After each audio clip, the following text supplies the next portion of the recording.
Okay. That was something I wasn't sure about, and I talked to them, and they're I'd in like touch. to be lobbied every once in a while. You know, wine and dine and 69. they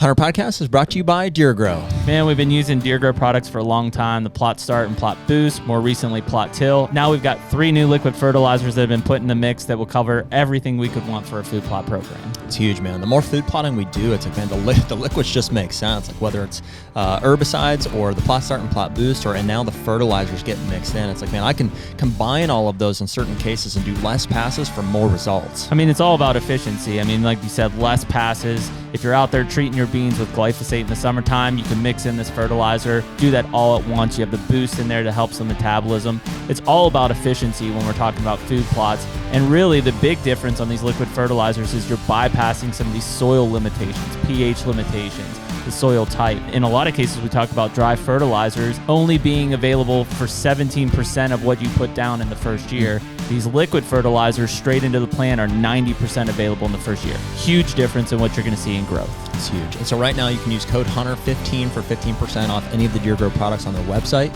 And as always, better food plots, bigger deer. And we're back. Hey-o. HUNTR Podcast, episode 189. Nick's editing today. He's here, but he's editing. Yeah, and we got a full room here. We'll make some introductions. We're Bremen. So, hey, thank you guys for listening wherever you're coming to us from. YouTube, Spotify, Apple Podcasts. We appreciate you guys being here. Give us a like, follow, or subscribe, whatever's appropriate for the channel. One of those will give you a notification whenever the episodes drop. But we do that every Tuesday night at 6 p.m. Eastern, either way. So, and if you've written us on Instagram DM or the website, those are the 2 that we check. We apologize. I know there's a few backlogged in. We're trying. Yeah, I'm desperately trying to get back to those. So either write us again or just give me some time, and we're working on that. So, but either way, thank you for being here, and here we go. Sometimes I get confused there because we share the inbox and like it gets flagged, and I'm like, does that mean he wrote them, or does that mean it needs written? Nope, that's how I manage my inbox, personal and business, on multiple accounts. Is I flag them when I see them come in, and then I go back and they've not been addressed yet. Okay, so if there's a flag, not addressed, or it's I'm waiting for another response. Okay, so. Oh, like a flagged means it's either not been responded to or it's ongoing. I'm expecting check back in on it. System understood. That's my system. My Gmail is at, and has been at for a long time, apparently 99% storage. Yeah. She's Bremen. She's full. So she's full. We are packed today in the studio. Back-to-back studio episodes. Yep. We've got 2 mullets here, not to be confused with the haircut, and no relation. Yeah, no parties in the back here. Yeah. So we got Kevin and Javen mullet. Yeah. Again, no relation. Seriously, no relation. No relation. Which I found out months into knowing both of you guys. Yeah. Yeah. I mean, I didn't when I introduced Kevin, didn't know that you guys would put the connection. Because we knew you first, Kevin, right? Through Whitetail Edge, and you've been filming with Ben for years. For a long time. And when I introduced, because you just assumed that we were related, I guess. Yeah. I think the first time I talked to you, we had texted for a while. Then you called me and you were like, "So you're Javen's brother, right?" Yeah, clearly. Well, because if I introduced, I'm like, "Hey, this is Mike Prussia," you'd be like, "Oh, yeah, sweet," and then months later, you'd be like, "Wait, you guys aren't related?" It'd be the same thing. I could have done a little better job of maybe communicating that. Well, maybe it's a listening problem on my end. That's what my wife says. That's probably the case, but. Clearly never enough mullets, though. I mean, no, we can all agree on that. Yeah, definitely. Everybody needs more mullets in the world. Yeah. So. But both mullets from Ohio, right? So, Javen, you're in, what county are you in? Tusk County is where I grew up. Okay. Right in Sugar Creek. Yep. Okay. Are you living there now? Yes. Okay. We're back to there now. Kevin, where are you at? I'm in Wayne County. You're in Wayne County? Yeah, we're about 35 minutes apart. Okay. From each other. And how far is that from? Because we've been out to Ben's place. That's Shockton, right? About 30 minutes from Ben's. 30 minutes. In which direction? We are east. East. I say closer to I'm us. more north. Yeah. But yeah. So would you guys consider yourself, what do you always say? You're East Central? I'm Ohio? East Central. Yeah. So how far are you guys from me? We are straight west, probably hour and a half. Okay. So Like that. And you guys are more, is it, what's the terrain like out there? Is it more farm country or? Farm country, a lot of ag. Yeah. A lot of ag. Yeah. Yeah, I would say like the property we hunt, or the main property I hunt, It has a lot of egg, but it's really rolling too. It's not like the big steep timber country, like down in southern Ohio. Mm-hmm. It's more like shorter, steeper hills, like 100-foot elevation change at most. But it's a lot of up and down, just like quick jagged stuff, kind of, and then it flattens out in the bottoms, farm country. Okay, is it jagged or is it like rolling timber? Both. Like we have. I mean, in our area, there's some high wall stuff, and then there's some like rolling. There's quite a few strip ground stuff. Oh, yeah. I was gonna ask is that. neighboring and is all around. That makes sense. We kind of grew up hunting some, but for the most part, it's pretty rolling. Yeah. And as you get south further in the state, then it's just more timber and steeper. More Kentucky like. Yeah. We're Harder to farm. We're so spoiled, like in our part of Ohio. I just feel like it's like compared to some other places that we hunt, just the Dakotas, especially Kansas is harsh, rough. Like things are sharp and jagged, and in Ohio, it's like, man, everything's pretty easy. It's like our weeds aren't that glyphosate tolerant, and there's no crazy snakes or giant predators. It's like it's beautiful. It's pretty nice. Yeah. Yep. Oh, it is Pretty spoiled for sure. So. Well, I mean, I think obviously the big piece that we're here to kind of talk about today is a newer group to the scene, right? We've had guys from other states on, like Skip Sly, and obviously Jared and I went to the Iowa Sportsman's Club piece. What was that? Earlier this year when we were at the Iowa Chris Deer Duncan Classic. and Taylor Reagan. Yep. So you guys now have Hunter's Advocate of Ohio. Yep. And which you've heard us talking about for a while. I don't think. Well, I guess we've just mentioned it, right? Neither of you guys have been on the podcast. It's the first time people are going to hear it from somebody else's mouth other than ours. That like, hey, we've got some issues maybe to address. Yeah. We've talked obviously, and maybe it came up in conversation with Mike Rex, who's the Ohio Wildlife Council chairman, and also Mike Tonk, who is the deer program director. Two guys who I'm sure we'll listen to this conversation at some point, and that we've had ongoing and as of you conversations as far as what we feel are issues in the state, and all of us, including those guys, I think care a lot about the future of hunting in Ohio, and so that's kind of what Hunter's Advocate of Ohio, the organization you guys have started, is about, and what our conversation is going to be kind of tailored to today. Yep, absolutely. Our main priority is the resource, and looking out for the resource, and giving the conservationists, the hunters, a voice. Essentially, we want to be that funnel that directs everything and has that contact, represents the hunters, with the legislators and with the Division of Wildlife. Well, and I think per our conversation with Mike Tonkovich, it was pretty eye-opening to understand that, especially for resident landowner hunters in Ohio, like they don't have a voice. No. When we look at these surveys that the DNR is conducting, which seem fairly thorough from the outside, you realize non-residents aren't in that, and basically all resident hunters who have owned land or are on a landowner tag are not included in that. So quickly, it's like the pool of people you're talking to are Ohio residents who don't own land. Yep. Right. And that's missing a lot of data. That's going to bias a lot of stuff that comes out from an opinion of, do they think there's too few or too many deer? What do they think access is looking like? Like, to me, I won't say it's completely worthless, but I mean, what are you going to really do with that kind of a response? Well, even the parties that have responded, like it's a shockingly low sample size. Under 10%, right? Way less. I thought it was like 2%. Yeah.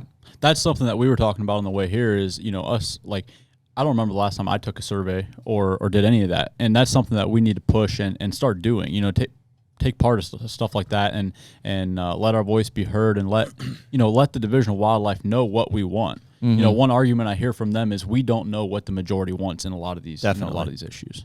Well, I think that's just a small way that we can make a big difference, right? Is to be able to promote filling out those surveys. If you don't fill out the survey, they're not going to know what you want. Right. Yeah, and I mean, I think we've had I can't remember who we were talking to ultimately, but we kind of went through the discussions of like, ultimately there is a council or commission involved, but legislatures are typically making the decisions that ultimately are going to affect all of us. And with the way that license sales have been and online systems from a streamlined standpoint exist, it's like, well, what if you were to just say, everybody that has a license, here's the poll, you answer yes or no, and then there's a majority that rules. There's downfalls to that, clearly. Like, if it's biased one way or the other, especially in the case of Ohio, where maybe the landowners aren't having to buy a license. But ultimately, other than that, I don't think anything decision-wise is ever being weighed against what the actual general hunting public is thinking or feeling. Right. And actually, that's something. Do you guys fully understand how the Ohio works with that? With the Division of Wildlife relationship to it's the Division of Wildlife has a lot of power. A lot of power. They basically write up all of our hunting rules and regulations. So like you get your little booklet or you look online, it's rules and regulations. So it's not actual state law, but it's regulations you have to follow, and they can obviously enforce those. And at this point, there's been very little done on the legislative side with hunting regs. They basically don't have they could, but there's just not been any push for that on their side, and a lot of it's been through the Division of Wildlife. So you mean to update rules and regs? Yeah, like any very little's been done. Right. Okay. As far as at on the legislative side, they're not really pushing. So like in Iowa, I hear Skip saying. I re-listened to some of the podcasts, just for a refresher, and I heard Skip say that the Iowa DNR needs more authority. In Ohio, the ODNR, they have the authority; they can pretty much do what they want to do. But where the issue comes in is essentially anything controversial, anything like that, the governor can call the shots. Gotcha. He appoints all the big names within the ODNR, and the Division of Wildlife.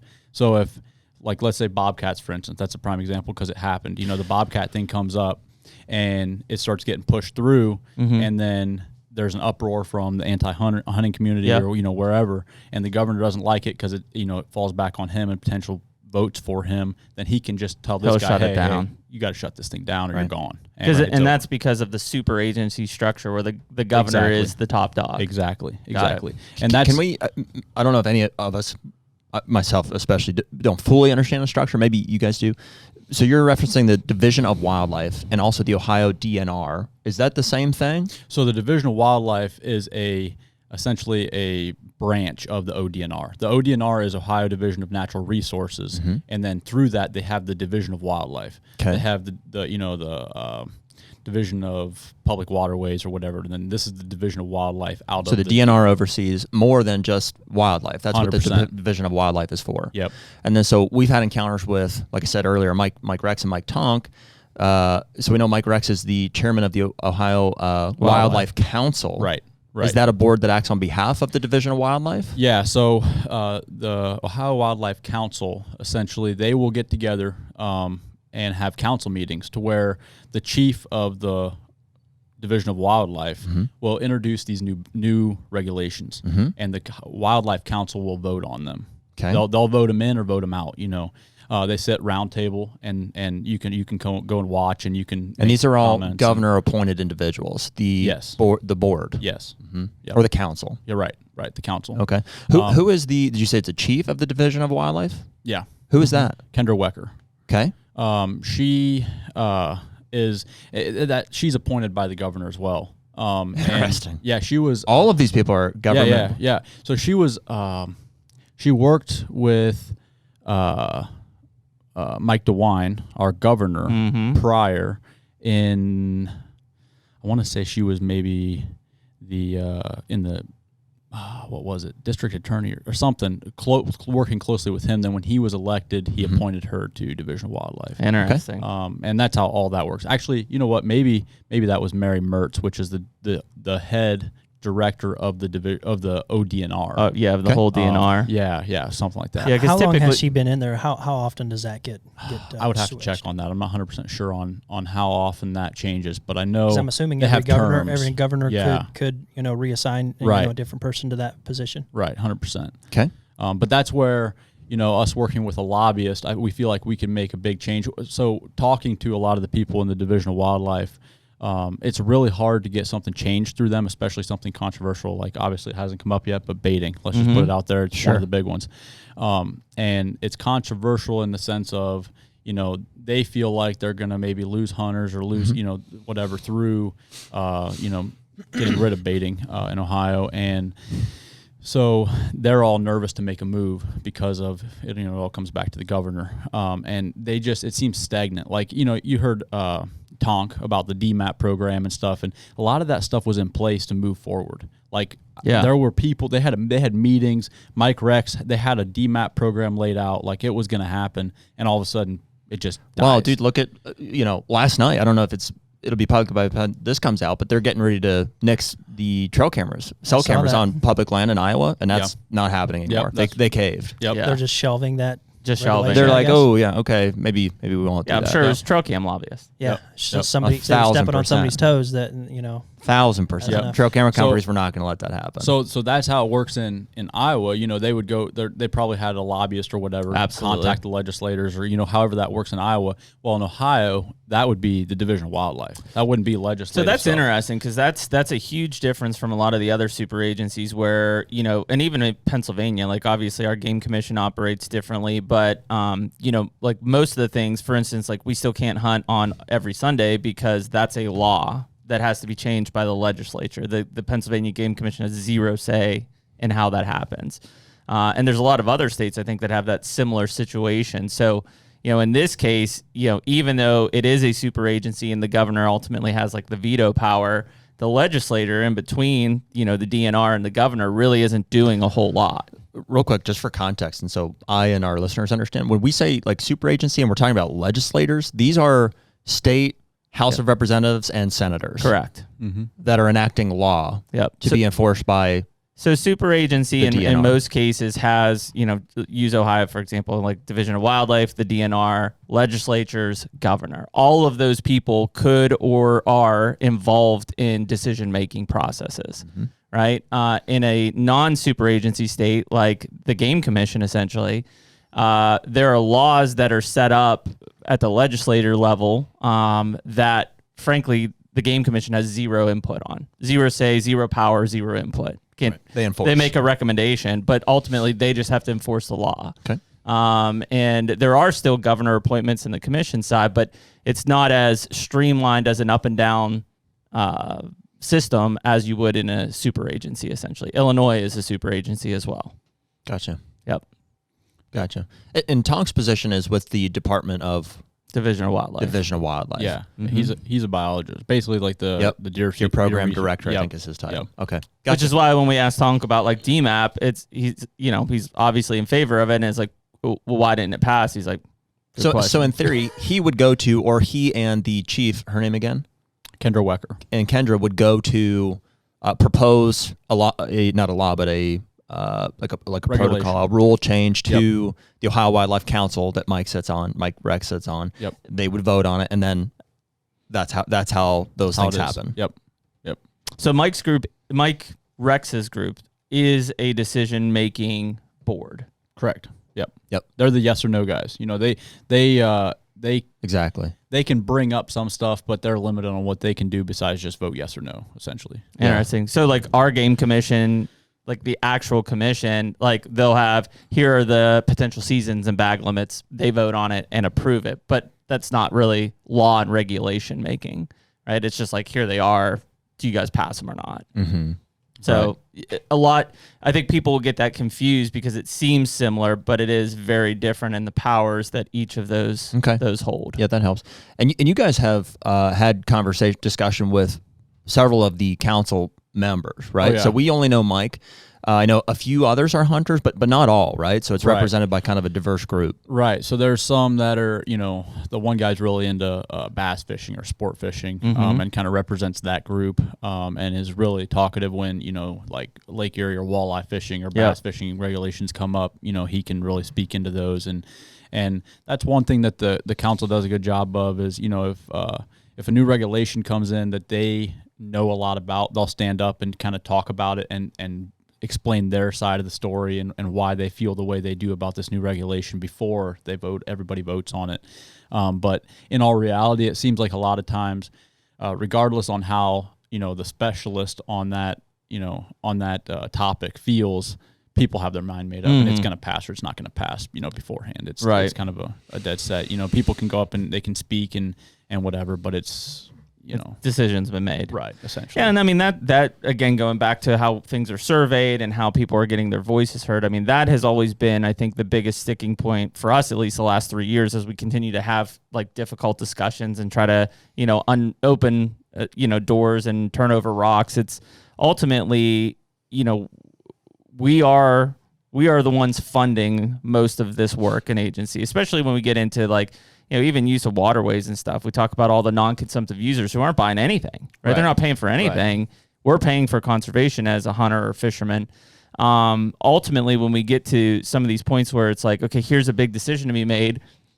Case in point, decision's been made. We didn't even have a chance. Right, exactly. It's never been laid out. And we've seen this in other states. We just talked about the trail camera piece. Like, clearly that came out basically a week and a half ago, and in a week and a half, they already caved on it, for better or for worse, right?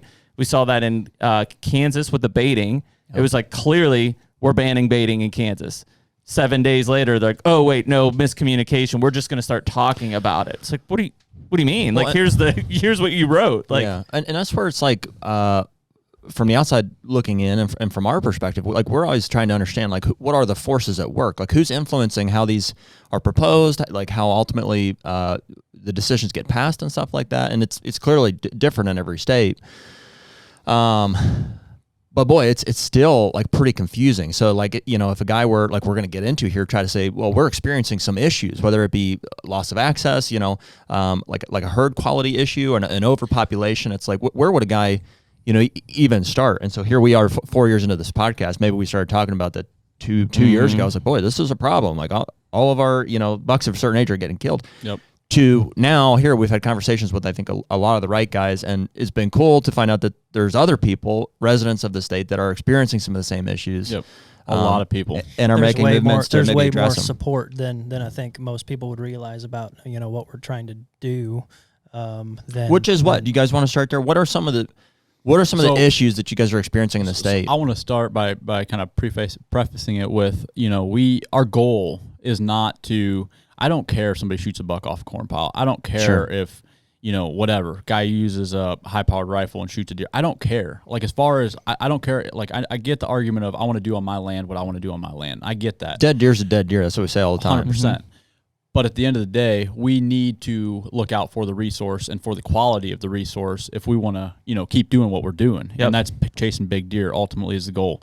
And not just, having just big deer. I'm not saying we should have, three, you have to be shooting three-year-old or older bucks or anything. I'm not looking for anything crazy. I'm just saying we have to protect the resource as a whole.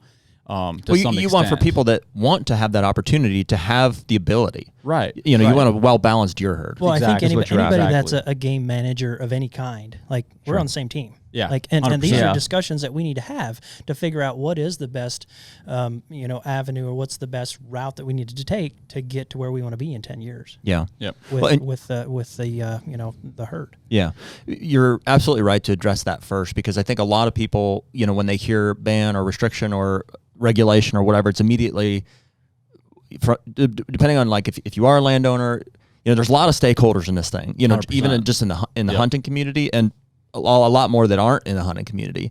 So it's understandable that a lot of times the first response is, I don't want to be told how to hunt on my private land or period. I mean, just even it's on public land. I want to, whatever it is, I'm going to use my crossbow in the archery season and I think that's what you're saying up front here, which we wholeheartedly agree with. Who are we to tell anybody how to hunt? Exactly. This is America. Exactly. That's a public resource. Like, we want you to be able to take full advantage and, like, frankly, have as much fun and do it for the reason that you do it. Exactly. Jeremy and I realized that, like, we enjoy hunting mature bucks. Like, we've hunted a long time. We've evolved into that. It's our preference that we're going to bow hunt with compound bows, which we acknowledge have evolved over time, a mature age class of bucks. Yep. You can say that that's snobby or whatever, but it's just the evolution is that's what we enjoy doing. Yep. And along with that, we really enjoy reinvesting back into the herd and the land, like the really the full circle of, what I think you guys enjoy a lot too.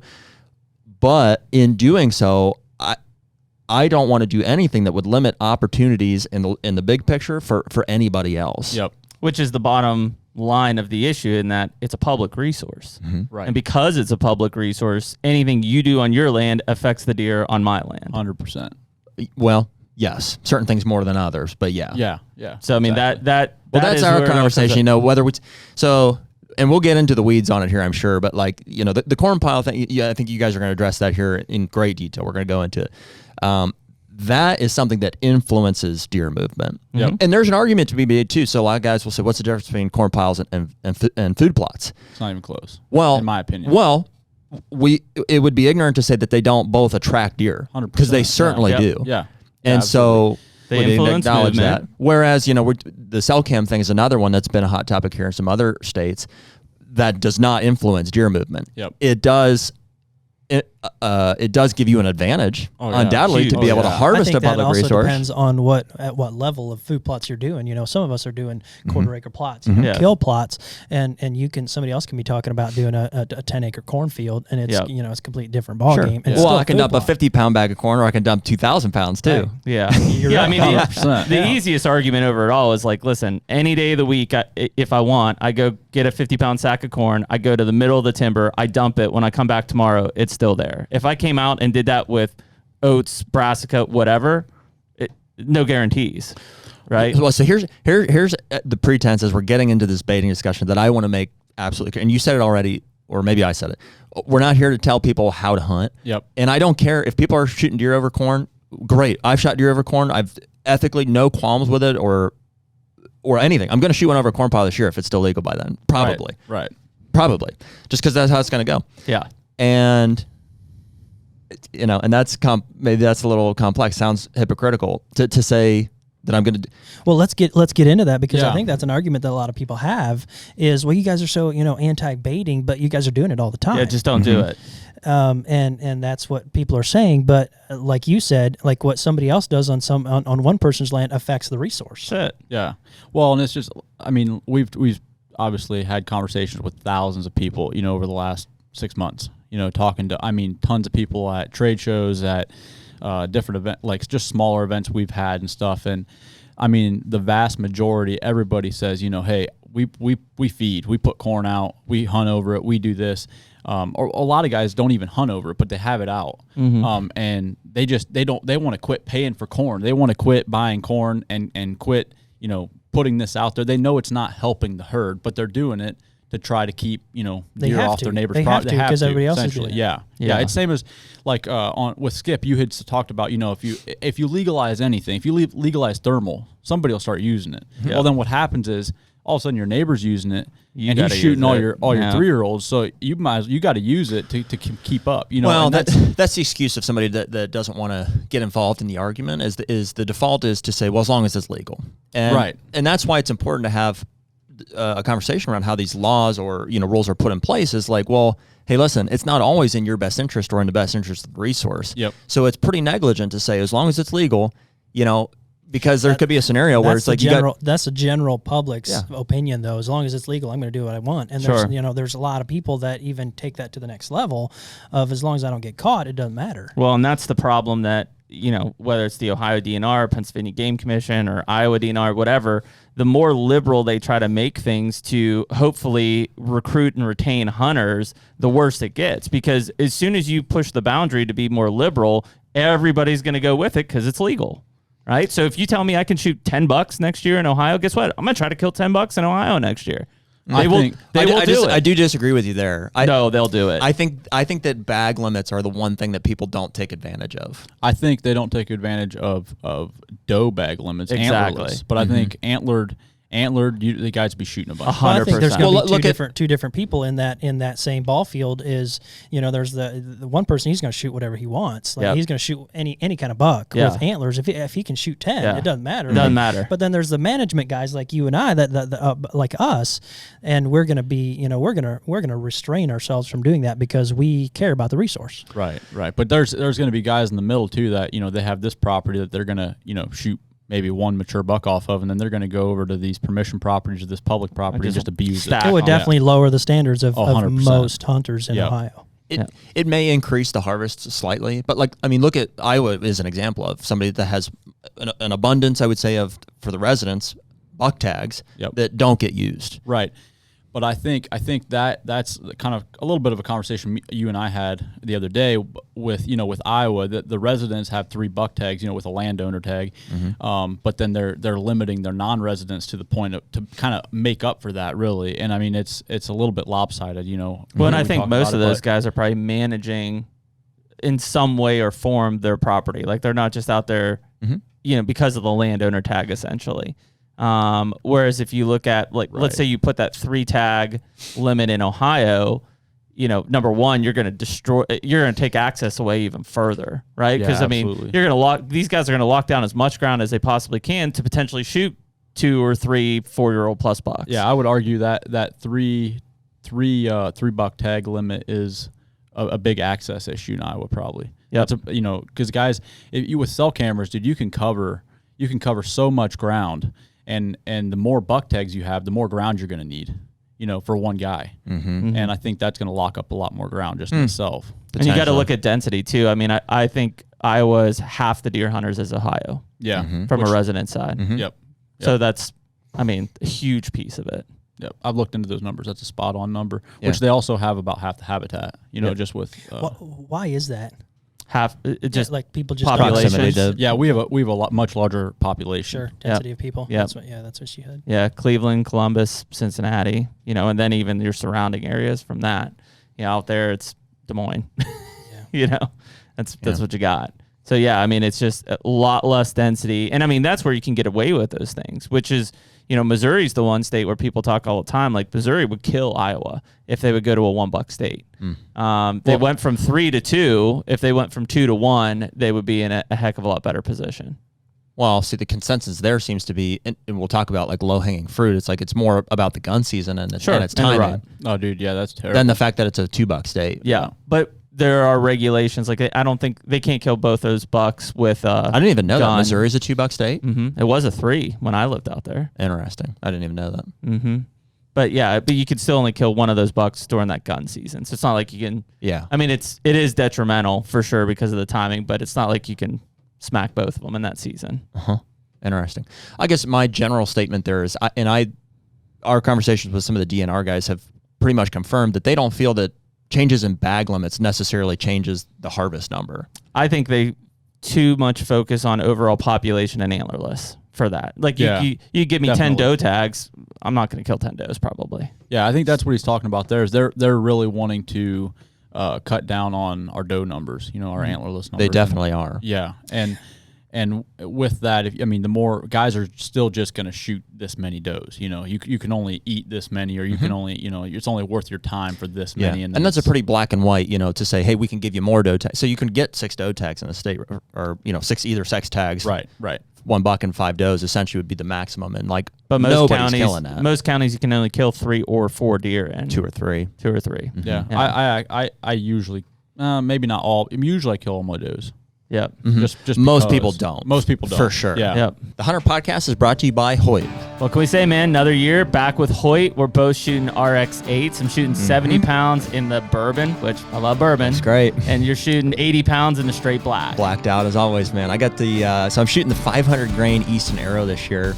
And at 80 pounds, I'm flinging that thing at like 300 feet per second. It's deadly. Put a water buffalo in front of me and he's done. We shot it earlier. You literally put an arrow through a brand new target, like never been shot before. I know. So one other thing that Hoyt is doing this year is they're making all their own strings in-house. And so the quality is top notch, and it just really is something that is setting them apart from their competitors. Well, what we always try to do when we go to our bow shop, Ultimate Outdoors, is we try to shoot other bows just to make sure that we are really giving everybody a fair chance. Sure. The reality is it's a no-brainer. Hoyt, it stands above all of them every single time. Definitely. And so right now you can use code HUNTR, HUNTR, for 20% off any apparel on the Hoyt website. And as always, get serious, get Hoyt.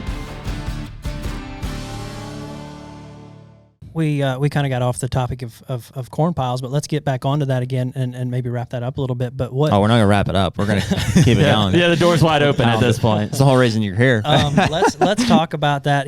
Obviously, is that an argument that the state is going to have if we take away corn piles, is there less deer going to be shot? No, let me ask this first. It is an argument that they're going to make. Argument, exactly. but from my discussions with them, it wasn't part of their argument. They actually.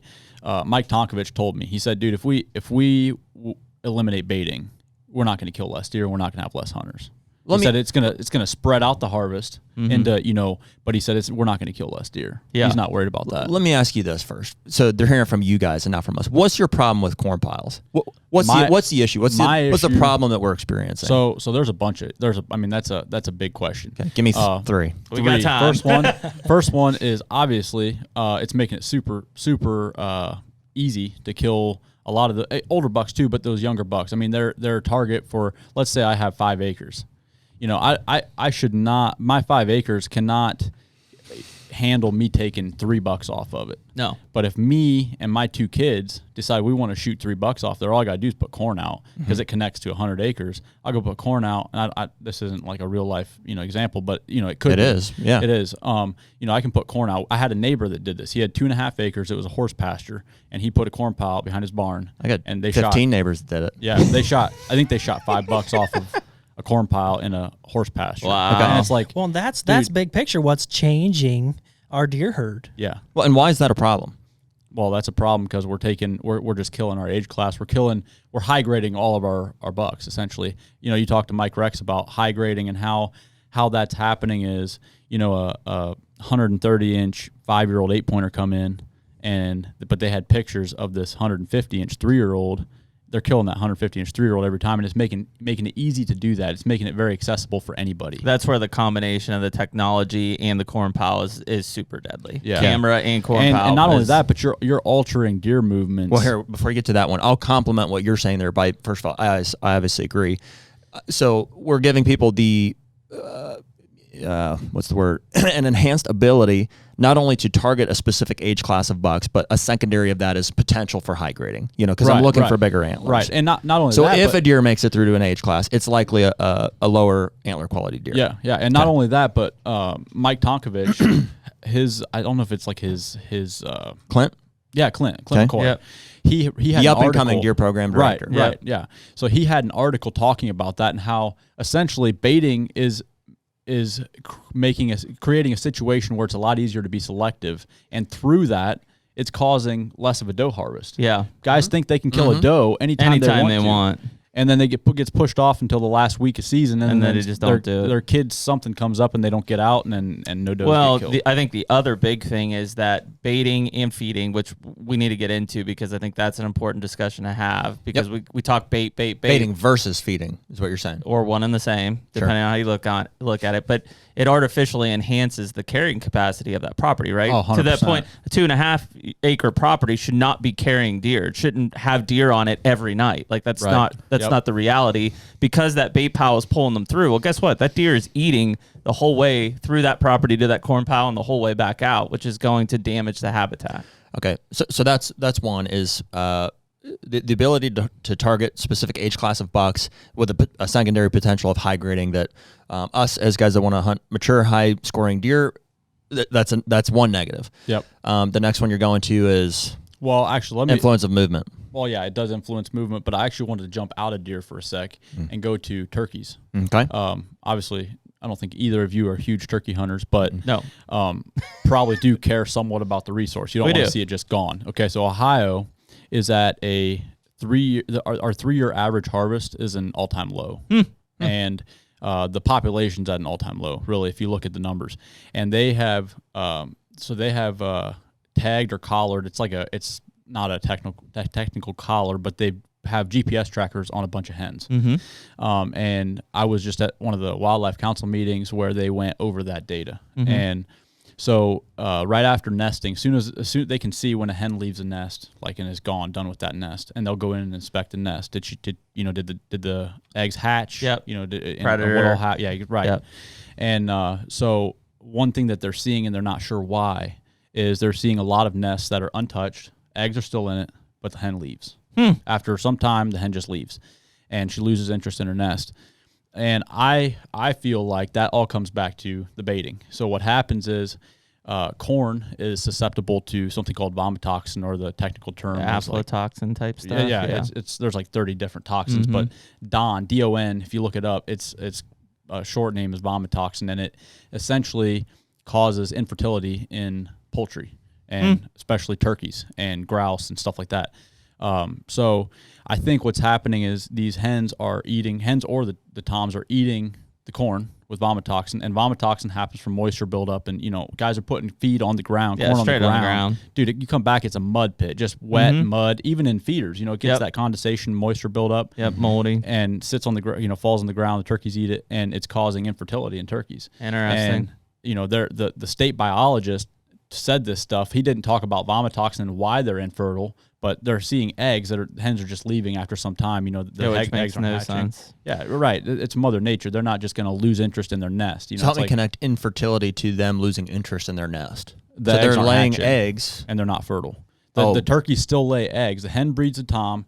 Hens still lay eggs if there's no. Yep. Tom breeds the hen. Hen lays the eggs, but the eggs aren't fertile. Think about chicken, right? Like if you have chickens, they lay eggs, but there's no rooster in there to I guess that's what I'm asking. Yeah. Is turkeys do that too? Same thing. Yeah, okay. Exactly. And I think it's causing infertility. And it's also, that vomitoxin can kill, we're talking about like Ohio's losing like grouse. Like we have very few grouse. And that's something that there's a lot of efforts going into that, trying to bring them back. Meanwhile, we're feeding and they eat that corn. If it's got vomitoxin, it's killing them. And it's as simple as like I talked to a guy who raises grouse, and he said that in his pen he tested it. He put feed in there, had it elevated in a feeder, and they ate it. It's climate controlled. Then he moved some outside, put some outside in a pen, put corn on the ground. He said they died in no time. Like they just started falling over dead. Wow. And it's that simple. Like I mean, it's mind blowing. The effects that this stuff has that we don't even realize, And so that's kind of a double whammy on the turkeys. I'm sorry to jump ahead of you. I was going to go to propping up the raccoon population on top of that. Yeah. Well, let me jump to piggyback off this. Go ahead. So the southern cousin to Ohio, Kentucky, obviously giant bait state, right? Yep. Less hunters than Ohio has, but still big bait state. March 1st to July 31st, no baiting, no feeding. And I think it's for the turkey populations. Yep. Is it? Yep, 100%. It used to be. Well, what would you bait? It used to be March 1st to May 31st. Well, it's feeding. They're saying no off-season feeding. No off-season feeding, basically. It used to be March 1st to May 31st, mainly so you couldn't kill a turkey over bait. Okay. That was the primary reason. Now I think as more studies are coming out, they're like, listen, there's a bigger effect here. So, and it was like an overnight thing, and people probably bitched about it, but I don't think it broke the back of anything. They're like, hey. Now March 1st to July 31st, no feeding. So essentially, in Kentucky, you can start feeding again in August 1st, and you can bait through the hunting season. But they've taken the first step of essentially 6 months to say, we're going to try to do something. Now, I think that's the first step to taking it away altogether, right? The easiest way is to start easing it in. Eventually, you just take it away. Well, that brings up the question of again, feeding versus baiting. And obviously, if you're feeding, we're still going to have this issue with corn. So 100%. So my question would be, is there a I'm way one to, in the same on is there it. a way to do it? Is there a way to feed right without having that issue? In my opinion, the way to feed right is essentially mineral. I mean, in the off season, I don't know much about, like, I know you guys had that guy from Analogics on. I don't know about their, if that product is susceptible to anything. I don't know if it's got corn in it or what it's got. It doesn't. In it, I mean, they're pure mineral. They do have protein blocks that would have food in it, but their mineral doesn't have any food. That type materials. of thing I think is fine. I think so they're two different things. I mean, mineral is mineral. Right. I mean, right. I'm wearing a Lucky Buck hat. Yeah, there you go.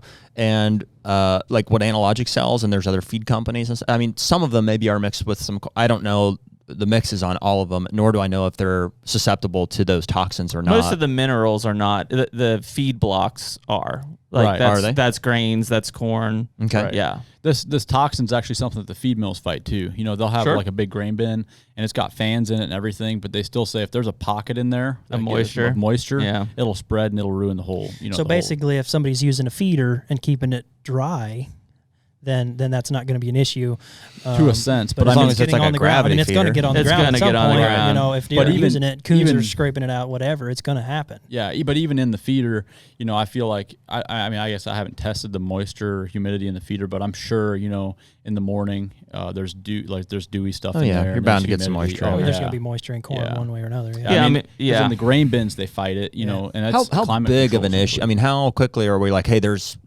toxins detected in these feed stations it's or corn an piles issue. or It's an issue. I mean, it's a big issue. I would want to. We were actually working on getting some samples, like from not just like testing, like the feed mills all test, but dude, you have so many guys like in our area. You can't drive down a country road without seeing a deer corn sign for deer corn for sale. It's everywhere. we've got drive-throughs where I'm at. Yeah, dude, that stuff. We have those in our area too. Yeah, and that stuff's not being tested for any of this stuff. No. So it might have it before you ever put it out, and that's something that we wanted to get into, just going and buying some and getting it tested and then putting it out on the ground for 2 weeks and testing it and kind of doing a study on that ourselves. Obviously, it takes a little bit of money to do that, but it's not. I mean, nothing we can't. And so turkeys are the primary species and grouse. You're saying that Yeah, could be yeah, affected by that kind of a toxin. Yeah, songbirds too. There's a lot Just of birds mainly. birds. Yeah, and I know that toxin stuff. I haven't found everything. All the effects on deer and on mammals, but it does affect them too in a negative way. Obviously, I mean, for the most part, it's not killing them. But it can make them sick. I mean, for a lot of things that we used to look at when we did research facilities is like we would have to move our feeding stations around because the deer would get hoof rot, right? Because there's all that bacteria and everything that's grown in the ground around those areas that have had spills, and there's mold and everything else. And so you move them around because otherwise they just become like a cesspool. Oh, dude, it's just I've seen pictures. I had a couple buddies show me pictures. We actually, that's in some of like the shows and stuff we do. We had pictures of trail camera pictures of deer standing at a feeder. I mean, big old like long hoofs. Yeah, it's like getting an infected foot or hand. Like, I mean, that's just what it is. So, I mean, it becomes a site of anytime you have those congregations like that, and that's the issues you're going to face. Which is why mineral sites too. It's just anywhere there's congregations. Yeah, but you don't see mineral sites as much because of the frequency to them and typically like the conditions it in. So like you're really looking for like a large mud pit that's going to end up forming. So in some cases it is mineral sites. I would say it kind of depends on where, like our mineral sites, if we go out and look at our mineral sites right now, they're dry as a bone. Yeah. Like they're dry, minerals piled up there and it's dry around it. They can get to it without stomping through the mud. But you think about like a November or December going back and forth around a corn power feeder. I mean, it's like a slop pit. Yeah. Yep.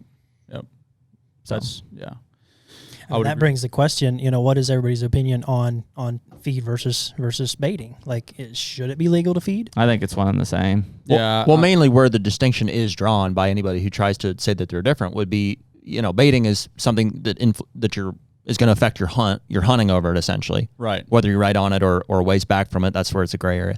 Feeding, again, by those people who are trying to draw a distinction, would be not for the use of a hunting advantage at all. But out of season, that's, essentially. That's a lie. Right. Most people are calling it supplemental feeding, right? So they're trying to build their herd. I mean, but if I'm hunting 100 acres and I have 3 supplemental feeders on that are full during hunting season, I am affecting my hunt. Oh, 100%. Yeah, so you're drawing the line of in season or out of season. I'm not. No, I think I'm all the same. Well, you should, right? Because I mean, bait to me, when people say the term baiting, it's like there's the pile, I'm hunting directly over it. But he's saying out of season. So could somebody feed during the summer? Yeah, if you feed out at a time that you can't hunt, you could make the argument here. I'll give you this one that even feeding in the summer will influence movement. Absolutely, depending on how long before you stop. You'd have to shut it off early if you want to know. But at some point, hey, it's probably not affecting a hunt. No, like if you only have it out from the months of like. It's affecting the herd, February but it's not affecting your hunt. Right. Yeah, exactly.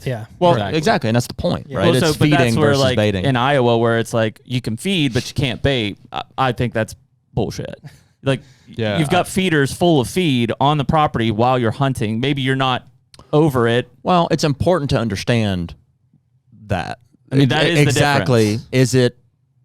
Can you do that? Yes. In Iowa? Yes. Yeah. Okay. I mean, Bomar, Skip, all those guys do it. How far from is it a distance thing? Is that where I don't know if it? it's a distance or a visibility thing. That's important to know. I think it's a visibility thing. But that's for me. That's where, like, if you have it at all, there's gray area. There's always going to be some kind of gray area where I'm like, dude, just cut it out. And it's impossible it's impossible to eliminate altogether.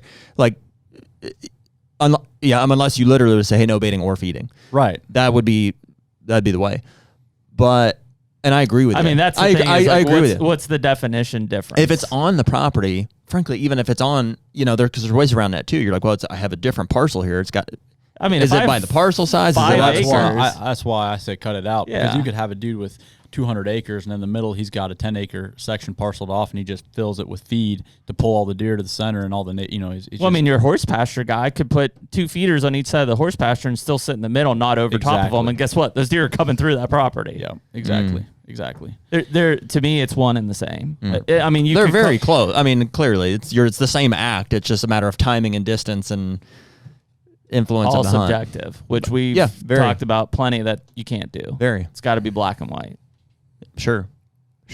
So yeah, I mean, I think if you did away with baiting in Ohio, as we all know it, but you kept feeding in Ohio and you were allowed to do that 12 months of the year, you did nothing, in my opinion. 100%. I agree. You didn't change anything. Because that's what, even right now, a lot of You're guys, not going to not change nothing. Oh, I don't think you change anything. Oh, yeah.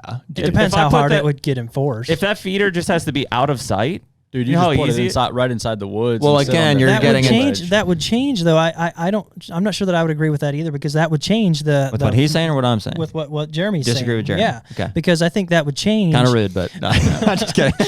We're going to do that, right? This is a debate. I think it would change those people that are sitting in a box blind with a crossbow 30 yards away waiting on a buck.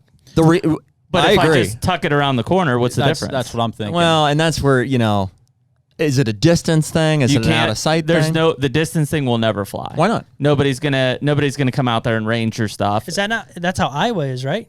I thought Iowa was out of sight. Okay, yeah, you might be. But I don't know. Right. If I was going to try to impose something like that, and it came down to if my options were a line of sight or distance, I'm going distance for sure. That's a measurable, defined thing. I would agree with that. I would say, hey, whatever it is, 250 yards. I think a lot of them used to be 150. So, dude, if I said, so right now there's no limitations on baiting at all in season or out of season Ohio. If they said, if the only change they made was, hey, during the season, you can't be within 250 yards of a corn pile, it absolutely would influence how deer are harvested. Absolutely. If it gets enforced, I'm right with you. 100%. But what if you put a corn pile on the property line and I'm 50 yards from the property line? Yeah. Now I'm screwed and I didn't even know it. That's where distance and doesn't work. Truthfully, I don't know the answer to that. Even in Illinois, it's like if somebody could put a mineral site, it's illegal. You're screwed. Well, yeah, it doesn't matter. You're in trouble. Yeah, but there's no way to know. It's not enforceable. I think it is. I think they would get you for it because it's your word versus their word. How are you supposed to know that somebody's got a mineral site on their property? They don't care. They have to care. Your lawyer's going to care. That's not enforceable. I bet it will be. I bet it won't be. They'll write you up for it. You'll have to go to court. Yeah, we'll write you up for anything. But I don't. You know how those go. We've talked to plenty of people. I don't think you're able to prosecute on that unless they can prove that you knew it was there and that it was. That's what they'd have to do. They'd have to prove it, and you'd have to prove that you didn't know. No, you don't. You're innocent until you're proven guilty. Just to clarify, you guys are thinking a mineral site on the neighboring property. Mm-hmm. We're talking about it's just baiting as well. Yeah, so somebody could put a corn pile, 50 yards across the line, and if you have 150 yard, so technically you're illegal. You have to stay. I don't think that's. I don't think that's. You would never know that it was there. Yeah, I don't think that. I don't think they could prosecute you on that. Mm-hmm. I agree, but it would influence your hunt dramatically. It would for sure. It would, but again, we're talking. That's a fringe. That's not like who's going to go intention. Well, every small property owner is going to have this issue. Yeah, because every small property owner with 2 to 5 acres is probably going to have a corn pile within 150 yards of their boundary. Why? Because it's a small property. Yeah, I had a 6-acre property that I was hunting. That anywhere I put that corn pile, it's going to be really close to a line. Yeah, but you can't put a corn pile out if baiting is. Why would you put the corn pile there? If you have to be 200 yards away, you need a big enough property to get that far away from your. That's what I'm saying. Like, what are you going to do? Tell them now that they can't put corn? It has to only be supplemental, like protein pellets. You can't do that. If you allow feeding, that's corn piles still. Right. So yeah, regardless of what it is that you're putting out. So if my neighbor has 2 acres, they're going to put a corn pile out that's likely going to be within 150 yards of my property line. Why would they do that if it's illegal to hunt over it? Because it's going to bring deer off my property onto their property. Okay, but they can't hunt the property. Yeah, they can. They just can't hunt. No, they can because they got a corn pile on it. That's the problem. That's the problem. Their piece just needs to be big 150 yards away. Right. Their property's too small. Yeah, not for 2 acres. Huh? You'd have plenty of property to hunt. You could be 150 yards from that corn pile. That's why I said it's going to be against your line. Not on 2 acres. Oh yeah.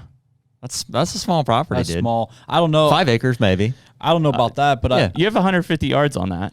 I feel on like 2 acres. So one argument overall against any of the guys that are for baiting, and usually by the end of the discussion they're for what we're doing, but any argument that I hear for baiting is usually, well, you're just going to screw the small landowner, you know. But which is, I think, a fact. I mean, those properties are going to decrease in value. Maybe, but look at it from the standpoint of, okay, so who was it? It was Mississippi State possibly that did a study. It was them or National Deer Association that did a study on the effect of baiting. They had a property that had like a 3-mile block. No bait, no feed, no nothing. And they had deer collared. They had some mature bucks collared, some does collared, some younger bucks collared, and they were all spread out across the landscape. And then they went in and put feed stations in, and those deer overnight started congregating, bedding close to the feed, and almost all their movement shifted to nighttime. Yep. Not completely nocturnal, almost instantly. And that's interesting. And they all hugged that. So let's say I have 500 acres. Jeremy's my neighbor with 10 acres, and I put a massive bait station in the middle. Those deer, they're going to be mostly nocturnal, but they're going to congregate right close. They were bedding close to the feeders, and when we take that bait away, that just spreads those deer out across the landscape. And I feel like first off, you're going to have more mature deer, obviously, because there's less young bucks being shot over the bait, but you're also going to spread those deer out across the landscape, and that guy with the smaller acreage has a better chance of them moving through naturally. I think you're gonna put a lot more. There's going to be a lot more property value in your terrain and where that property is. Versus natural movement. Versus I have 2 acres out back that if I dump a corn pile, it doesn't matter if the deer are going to come through naturally or not. They're going to be there at some point. And you guys are right. Like that needs to be addressed, because that's somebody who, in the short term, I think will be at a disadvantage in the current situation they're in. If I only have a 2 to 5 acre small property, and the only way that it's worth anything from a deer movement perspective is that I can dump a corn pile on it and pull off of a bigger parcel. I mean, Frank, guess where most of the big deer that get shot in Ohio right now are small parcels adjacent to large sanctuaries or properties that are well managed and stuff. I can pull them off of there. So that's something we want to address. It's not like we want to say, hey, we want to short that guy. It's not that simple. However, I think we've described it as basically kind of a welfare program for small properties. It's that it's taking the wealth from a large property that just inherently should hold majority of the deer and stuff, and distributing it to think about a 500 acre. If it's a contiguous parcel, you don't have one small neighbor. You have 15 or 20 of them, and so that situation you described, where it's like, well, they bed closer to the corn piles and stuff. That's literally has been my farm over the years. It's like it's just on the exterior, not 100%. I'm not like, our situation's improving and stuff, and there's ways to mitigate it. But that generally is if you can envision that, it's like they all move out to where the corn piles are at least for the time of year that the corn piles are there, which happens to be, when they get killed. Youth gun season, the opener of gun season, probably not as much through archery season. It really still is the gun seasons. The gun seasons for me is where they get killed. Yeah, I mean, I think when you look at that, the only beef your small guys are going to have is they're going to say, well, I can't do the habitat work that you're doing. Or even if I do it, it's not going to be nearly as effective. They're not wrong, right? I mean, if they put a 1 acre food plot on there, it's going to help, but it's not going to be competing against your 35 acres of food plots on 1,000 acres. Right. Oh, for sure. And that's true. Yeah. And but what you can do is, let's say you have 5 acres and you make that premium bedding, you're going to have something, you're going to have something in there. The bottom line is, and people get pissed about it. It is a welfare program. That's exactly what it is. It's the deer should not be occupying 100%. Your 3 to 5 acres as much as they are. Right. It's unnatural. Go ahead. It's unnatural, and it's not only that, but I mean, if I work hard for my money and I buy a big farm, and I don't currently have a big farm, but let's say I buy a big farm, why should the guy that's not willing to work as hard be able to have the same, the same chance? Honestly, and it's not that simple. Like, I can't disparage anybody for not owning land. No, right. Not everybody worked hard for their land. I mean, some of us did, some people did, but some people just inherited it, or it's just however they came. People find themselves in situations from for sure. And I'm not saying oh, well, you don't have land, you don't work hard. You can't afford it, too bad. Yeah, too bad. Exactly. That's not what I'm saying. I'm just saying, if a guy has built something for themselves, and they should have the ability to be able to manage that. And what's happening now is we're also losing access because of our current regulations. Guys are insulating themselves, it's just causing a bigger issue. Yeah. Yeah. I mean, I think that when you start to look at those kind of, it's essentially an unnatural imbalance, right, across the board of how things are. Because even if you take bait away and you've got 500 acres and you manage it right, you're going to have a great deer herd, but it's not guaranteed, right? Unless you're putting up fences and closing it in or something, which frankly some people are doing, at least on a few sides. But, the ability to take, like I look at my property here, I've got 28 acres on the mountain, right? For 6 years, I had a 1/4 acre food plot that if we saw deer when we were hunting, it was like, holy shit, like we're in them tonight, right? And I took and cleared an acre food plot out, and it's changed. We see 8, 9, 10 deer a night out of that 1 acre food plot. Yep. And, they're not bedding all on my property, right? They're moving through and stuff. But I mean, that one small step has taken a property that frankly I was like, man, I don't know if we'll ever kill deer on here, to where like on any given night, we can definitely go out and pop a doe if we want. Yep. So, and it took effort, right, to do, and it took time to do. But it's possible. And like you could clear a 1/4 acre on 2 acres and have a similar effect on there. I think it's just the response you're going to get from people, similar when we hear, why crossbow versus compound, is like, I don't have time. Well, tough shit. Yeah, make time. either do it or don't. It's not that important to you, and maybe you get mad about that. I don't have time thing is not even relatable to me. Like I make time. You make time. I don't figure have it time. out. You have to make time, or it's not going to happen. It's not going to be easy. No, exactly. Yeah, it's just that is the world. Like you're not going to have things unless you figure out how to put the effort and time in to make them happen. Yep. They're not going to give them right now. Corn just gives it to them. Yep. That's what it does. It's an easy button, yeah. Let's talk about the loss of access a little bit. I think that dynamic. Are we done on the feed corn? No, it's still a part of it. I mean, I had one more thought. You were saying that it's an easy button. I do think there's a lot of people, even with small acreages, that would be okay with not feeding, but they do because they have everybody to. else does. The guy beside him with 100 acres is even doing it.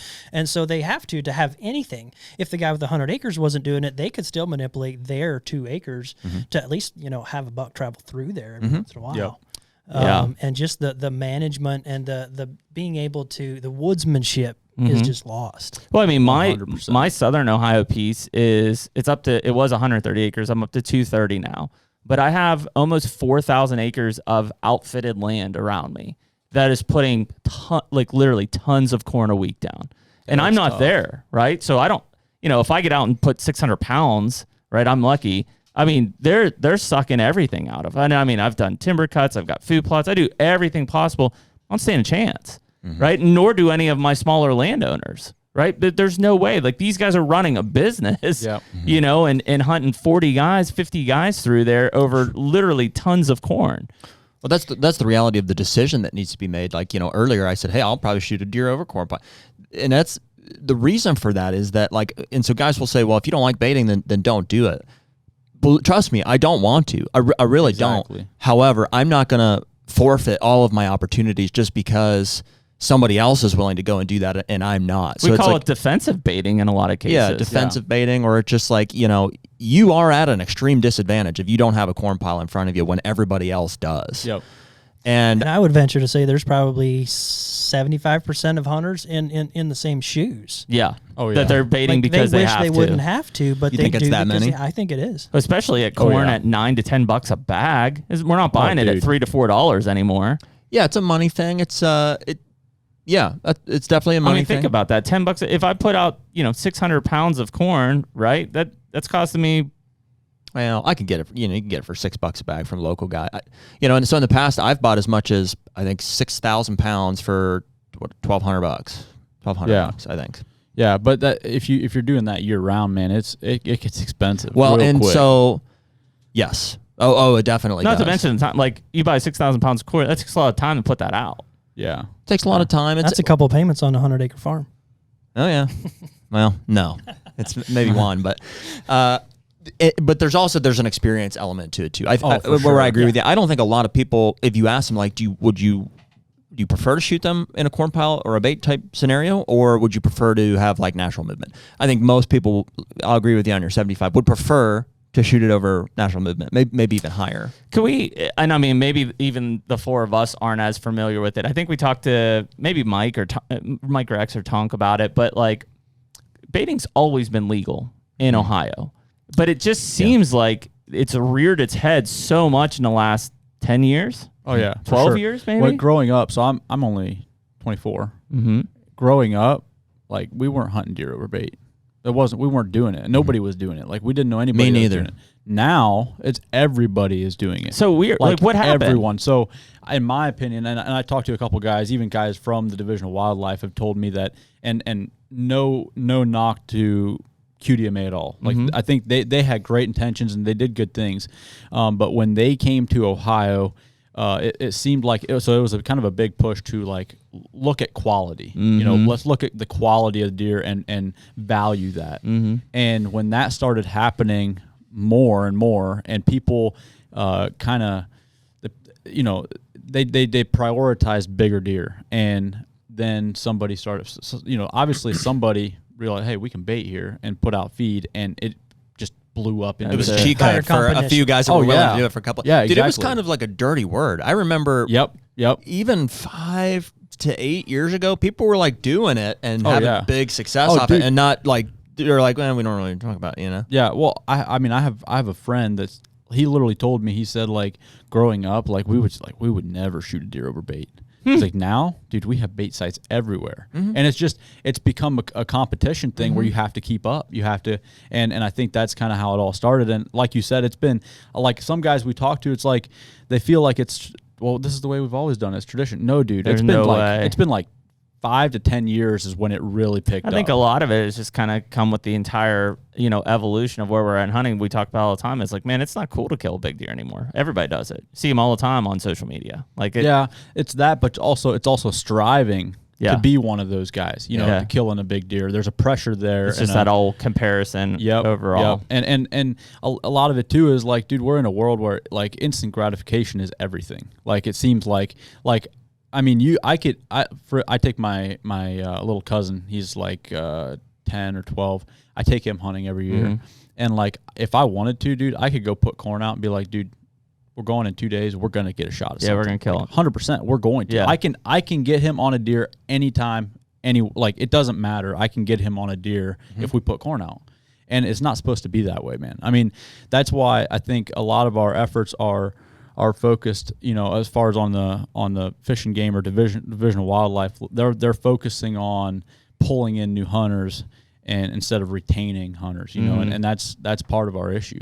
The HUNTR Podcast is brought to you by Lone Wolf Custom Gear. Man, Jared, we are tree stand fanatics, and I think the one thing that we have learned over all these years is to kill big bucks, we got to be mobile. We've been hunting out of lone wolves for many years, the original lone wolf, and then obviously with the custom gear stuff, we're using the 0.5 and the 0.75. Yeah. And the one thing that we talked about is like, what if there were no cables? Here we are. I really just don't know how you can beat it, frankly. But, you know, a lot of that came, too, from a relationship that we've built with the DeQuistos. We've had both Cody and Andre on the podcast a few times. The passion for hunting, the outlook on the sport and stuff, I think is eye to eye with how we look at it. Everything that has gone into building this brand and to building these tree stands is something that we want to be a part of. This is the 40th anniversary of these guys creating tree stands that have been critical to how we hunt whitetail deer today. If you look over the past, you'll see Andre's designs being implemented across so many stands over the years. Such a cool thing, but really has changed the way that we all hunt whitetail deer from above now. Right now, you can use code HUNTR, HUNTR, to get 7% off anything on the entire website. Be the lone wolf. I think that there is a misunderstanding of the problem on behalf of the Division of Wildlife, ODNR. And we talked through this with Mike and stuff. So I think that they're seeing a decline in license sales. You know, I think Mike said, hey, we have like 100,000 less hunters than we had a few years ago. And their response to that is, well, we need every opportunity for them to be able to go and kill a deer. Like we want to, okay, so that means we're going to allow straight wall cartridges in the gun season. That means we're going to continue to allow,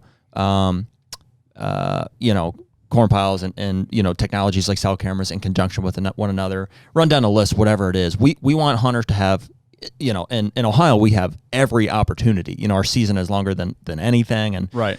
There's no shortage of opportunities. And so they feel that, like, hey, if we continue to do this, we'll retain hunters. And on the flip side, I said, well, if we even talk about getting rid of something that gives hunters quote unquote opportunities, we're going to lose hunters. And the thing that they don't have the answer for is, well, hey, you're losing hunters despite all of this. And so to me, what does that tell you? The experience is declining. And what really inspires for the retention and even the recruitment of hunting is like, dude, frickin' deer hunting is awesome. Like by itself, like you don't have to make it overly easy. It's watering down the experience. Oh yeah. I mean, part of the awesome part of it is the challenge for a lot of people. Like I love that one-on-one challenge, with a deer picking one out. It's the failure, dude. It's like anything. It's the reason that I'm so passionate about deer hunting is because I failed at it for the first 10, 15 years of my life. Well, I think there's something to be said too. I think some of those, and we've experienced it, like some of the kids that we take hunting, if it's over a corn pile and they shoot something the first night, oh yeah, man, that's awesome. 2 years down the road, they're like, exactly. It wasn't that fun. Like they're not into it. Well, they did it. They accomplished it fairly easily. They're like, all right, what's next? Yeah, exactly. Well, and then what's next is shooting a big buck. Then they do that, and well, there's nothing left. I mean, they do that so early, there's nothing left. Whereas if you work for that and build up to that over years, every time that happens, the feeling is unbelievable. Yeah, and so I think that's a mistake that's being made. I think that's like a misunderstanding at the least of like of the dynamic that's happening there. 100%. They think we need to continue to allow as much opportunity as possible to keep the hunters that we do have. There is no answer for the reality that we're losing hunters anyways. Well, I would propose, hey, it needs to be made harder again. And inherently, hunting's cool enough. People are going to be retained and more people are going to be recruited into that situation. It's also, and as we get into that access thing, I think it ties into that a lot. Yeah, I agree. I honestly, you said we're losing hunters, losing license sales and license sale revenue. And I really am curious. I'd be very curious how much of that is guys buying land. Dude, 10 years ago, nobody owned recreational hunting land. I mean, some people did, but very, very few. Like now, dude, I mean, everybody's buying hunting land, and how many of those hunters were hunting and buying a license 10 years ago and now just own property and don't have to buy a hunting license. They can just go hunt. Interesting proposal. I don't think it can be that big of a number. I think it's pretty big. I would say it has more to do with the corn pile and the cell cameras are part of that conversation too. The ability for us to monitor properties far more efficiently than we ever have is what I think is causing the biggest loss of access. The fact that I can absolutely, whether I purchase or I lease land or any situation you can imagine where I can justify putting money into tying up a piece of ground that I can now monitor very efficiently with cell cameras and corn piles, and again run down the whole rigmarole there. That's it. I mean, the fact that I can do that is what is causing the access issues that we're talking about. It is also directly causing the overpopulation of antlerless deer that we're talking about. These properties are being 100%. monitored but not hunted. Yep, exactly. Oh yeah, absolutely, totally agree with that. I just think some of their I struggle to see that we're losing that many hunters, as many as they're saying. And dude, every property is being hunted. I mean, almost every property. And I agree. I just feel like there's some of that is just guys not having to buy a license. And maybe not all of it, but Tonk just was That's an interesting proposal. Yeah, maybe. Tonk was pretty open to the fact that there's people that just report it as a landowner tag. They just don't buy a license. I mean, that's what he said. Think especially. Did you hear that? In the nobody's talking about? Guys are just shooting deer and then claiming it as a landowner tag. They'll report it. They don't own land. And then they'll go back and cross-reference it and be like, what piece of property do you own? And it's like, they don't. I think the biggest factor, at least in the last 4 years, but, man, even go back the last 12 plus is like, we're in a more anti-government society than we've ever been. Yep. Right? I mean, how many people, we've done it on here. We've said something like, the barrier to entry to hunting is a hunter education test and stuff. And people lose their minds. They're like, screw you, dude. I'm not buying a license. I don't need to. I think that there's probably more people today not buying a license simply out of defiance than ever before. And that's a huge factor when we're looking at the trends from the last 50 years. Oh, 100%. I agree. And Javen and I were talking about it on the way here. And I get it to a point. A lot of hunters are more conservative minded, and a lot of conservatives are anti-government. And I get it. I really do. But at the same time, part of having this resource and protecting this resource is regulation, you know, and we need that, you know, we do. Otherwise, without regulation, we wouldn't have deer to hunt right now. We wouldn't have this resource if it wouldn't be for not at all. some It'd kind be of gone. government control. Right. Yep, agree. Yeah, I mean it's a big thing, and I mean not to mention that I would say every state is understaffed in the enforcement side. Yeah. Every state across the board. There's no possible way from and guys know that, right? I mean most of these guys have hunted 20, 30 years on their own property, and no warden's ever stepped foot on it. So why would they buy a license? Oh yeah. Right? I mean it doesn't happen, and so you know it's just I think that. Because we constantly are going back to like, look at the numbers in the 80s, look at the numbers in the 90s. Everybody bought a license. You know, I mean, hell, in Pennsylvania, I don't know about how, we had to have it displayed on our back. Like, there it is. Right. Well, now none of those have to happen, right? Yep. It can stay in my wallet. It can be on my phone. So I think as much, and I don't know if anybody's ever looked at it, they should. The margin of error and hunter loss is also, I think, big because of defiance against the government. Especially in the last 12 years, I would say it could be upwards of 5 to 10% of the loss. Like people are not hunting because of government. No, Or they're just not buying a license. Yeah, so there's no evidence of them anywhere. You're saying think you think that's increased over years? Absolutely has. Yeah. Since the 80s and 90s. In the 80s and 90s, everybody bought a license. It's just, you didn't hear anybody complain about, oh, I got to buy a license to hunt. This is bullshit. Nobody said that. It was the people trusted the government then. Now it's like, there's no trust. You don't know what you Zero can believe, trust. what you can't believe. Yeah. And Well, it's they're almost throwing like, can you everything blame out. them? And even us, we're like, man, in the same, as we're saying, hey, we'd like to see this regulation, it's like, well, I can't think of anybody worse to do it than the government. But Exactly. what option do you what have? option do you have? We clearly can't regulate ourselves, on a statewide basis. There has to be something in place to say, here's the guideline. So Exactly. So think about that. If even in the whitetail states, let's say we've lost, I don't know, 20% of hunters since the There 1990s. definitely is. I mean, the state would point to an aging out of hunters. They say, well, yeah, but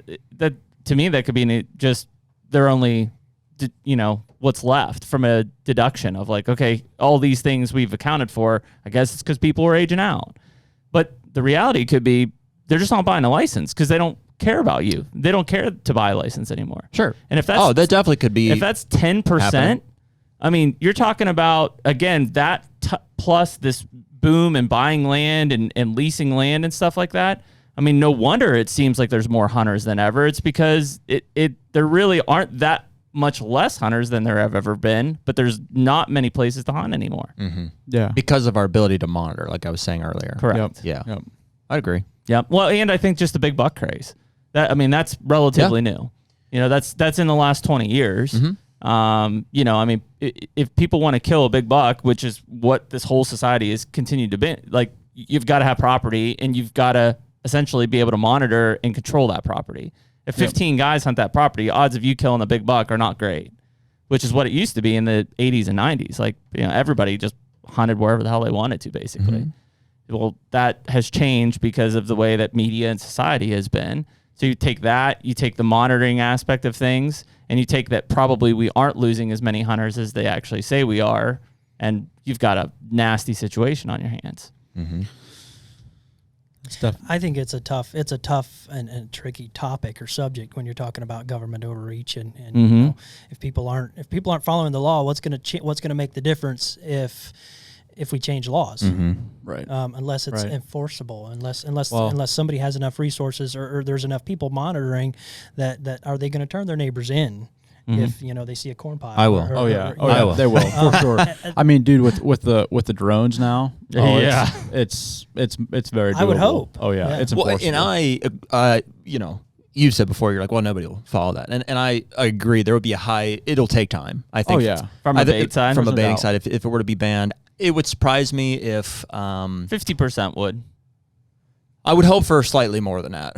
I would think slightly more than that. I would want to see like 60 to 70% following that.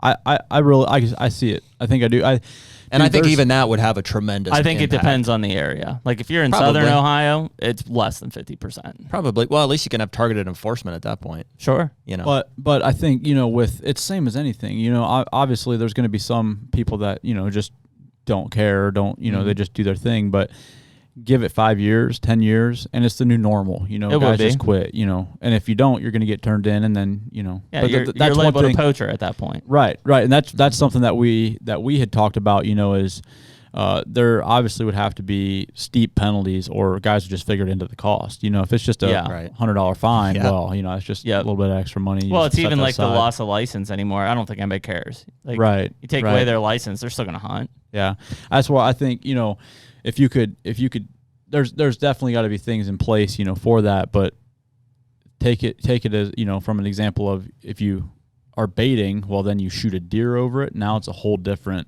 deal. Mm-hmm. Not only is your deer being taken, you get fines for that deer. If it's a buck per inch, they go up per inch, and it's just a poaching fine. The same way you prosecute a poacher. Exactly. You got to make an example of it. Yeah, for sure. Yeah, I would agree. Yeah, I agree.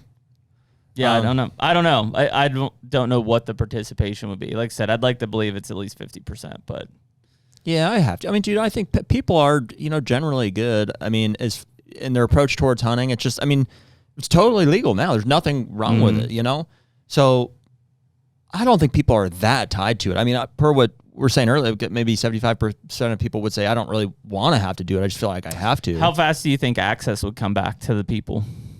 Not immediately.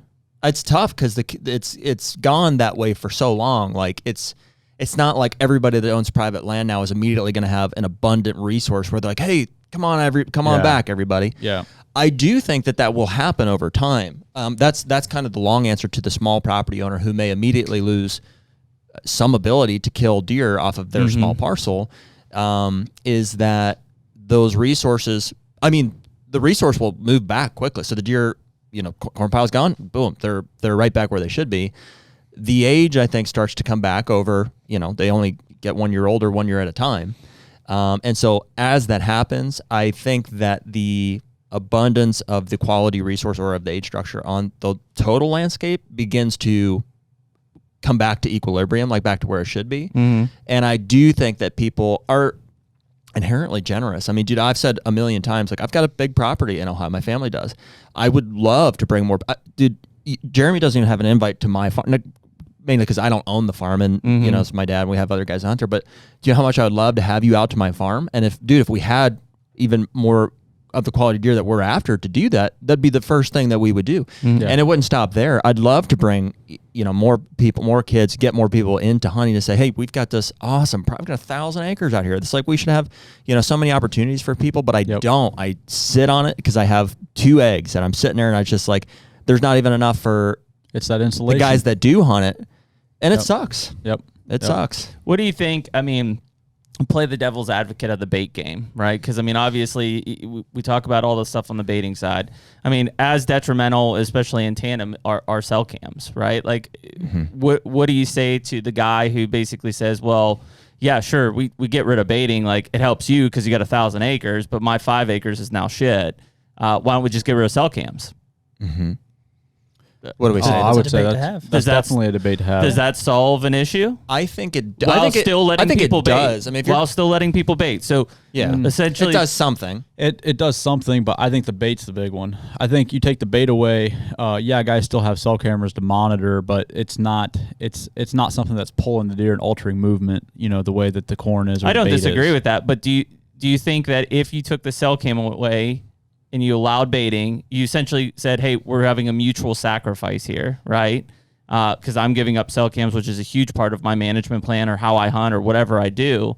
They can't be as selective. So Jeremy's argument, basically, he feels that it, and he's not wrong, it randomizes the harvest more. So, like, correct. We can still attract deer to these properties. That's still happening, but we don't have the ability to monitor them as closely as we would with cell cameras. So essentially, if you wanted to kill that 150-inch 3-year-old, you're going to have to put your ass in the stand multiple nights to figure out when he's actually going to be there versus sitting on the couch. Sitting on the couch. Oh, okay. I'm not sure that I agree that that's going to make such a big difference, because those people, that deer's still going to be there, and they're still checking cameras once a week. Right. That's what I was going to say. Is you go into hunt, pull that card before you slip in the blind, check that card while you're sitting in the blind, and you know exactly what you're waiting for. But you're going to have to hunt more. No cell cams would make a big difference. It would. But I don't think it would change the herd as far as the age structure as much. I completely agree. It would not be nearly as impressive of a baiting, but I'm just looking at it would be helpful. It would be something. There's plenty of people that say baiting's not going anywhere. Sure. It's not going to go anywhere. Rex will tell you that baiting's not going to go anywhere, which is a decision maker guy.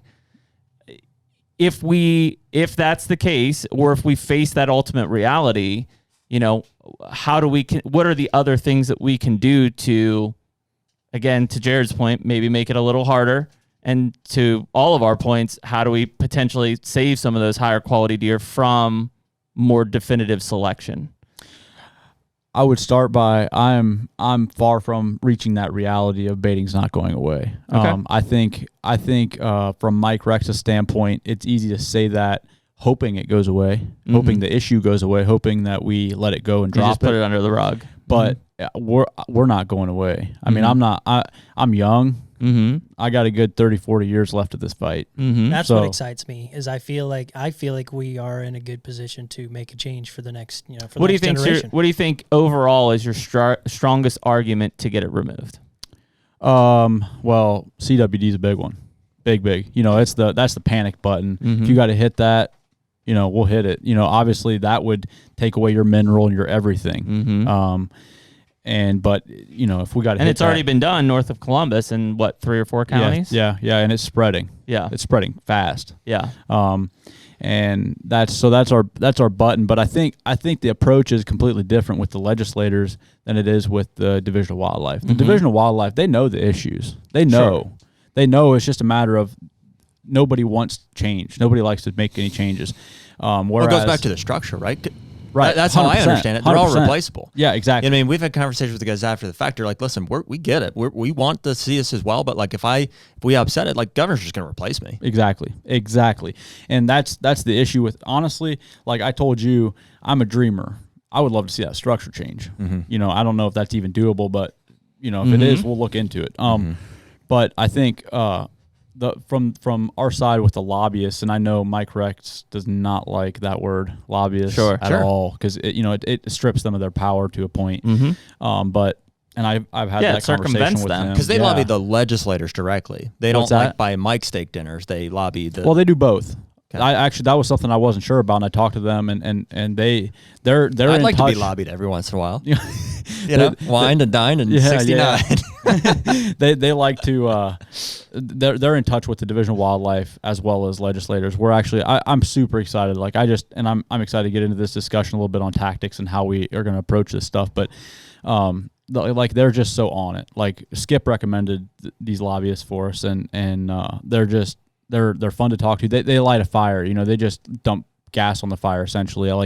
I get off a call with them and I'm like, oh dude, we're doing this thing. Like it's happening. Yeah. And so like there's a new representative for the state in Wayne County, Meredith Craig, that they've made connections with and actually are friends with her, on a personal level a little bit. And they're making the introduction there. We're going to golf outing, I guess, later this summer. And she's very excited about the idea, as she's a Republican and she's very excited about, trying to support this. And we obviously need a representative to sponsor our bill if we go about this. And I feel like, after some conversation and stuff, it's happening. We're going to, she actually is kind of excited about getting to, kind of join forces possibly with us and hopefully even get to go hunting. She's never been hunting and she would like to experience that, and would love to set that up for her and just connections like that they can make for us, and just slowly get to know people and know people. And, even like the way Skip said,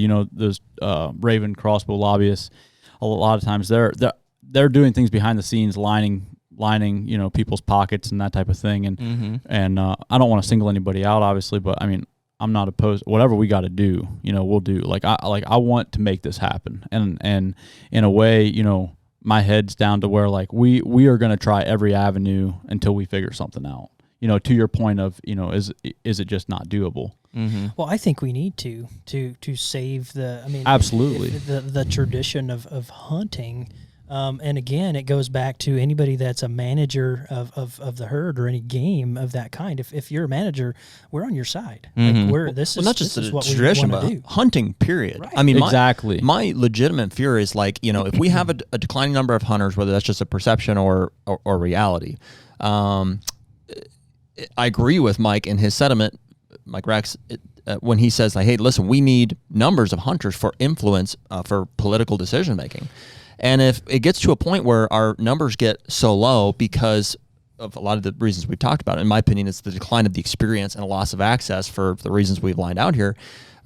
If you have an issue like a CWD or a public health concern come up, there's going to be so few people, willing to fight for the resource that at that point it's going to be like, well, hey, we tried.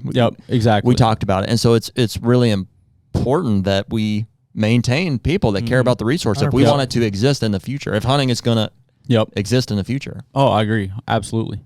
Totally agree.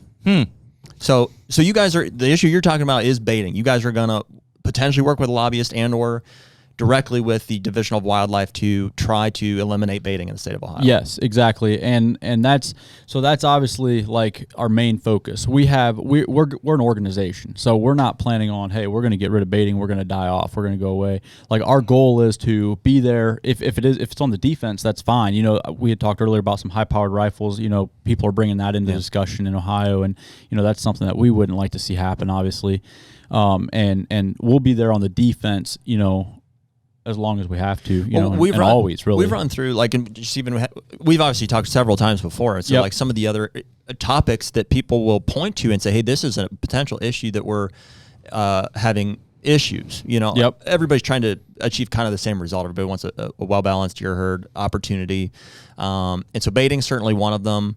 Cell cameras have entered the discussion just because of it's happening in other states and people have proposed that. Jeremy certainly is a big proponent of that. The non-resident access is one that any state could point to and say, well, hey, how much should we acknowledge them as a stakeholder in these decision makings? Should opportunity be limited? Ohio's over the counter right now. And cheap, very cheap. How much is it for a non-resident tag? Oh, it's in the $200 to $300, sub 300. Yeah, not as cheap as a landowner tag, non-resident landowner tag. $0 or a resident landowner tag. Yeah, $0. Yeah. Well, I would say I guess that is a little cheaper than most of the Midwestern states, huh? Yeah, it's pretty cheap. What do we pay in Illinois? $400, I think. $400. Kansas is pretty expensive, isn't it? $600. $6. Yeah, pushing $7 if I'm not mistaken. With the points now, it would cost you almost $7, I think. Yeah, so just across the board, Ohio's relatively cheap. Long seasons. Iowa was 500-ish. Yep. Yeah, there's no doubt we're a little bit of a catch-all state. There's no doubt. I mean, we're cheap. We're close for Michigan, PA, West Virginia, even like the southern states, southeast.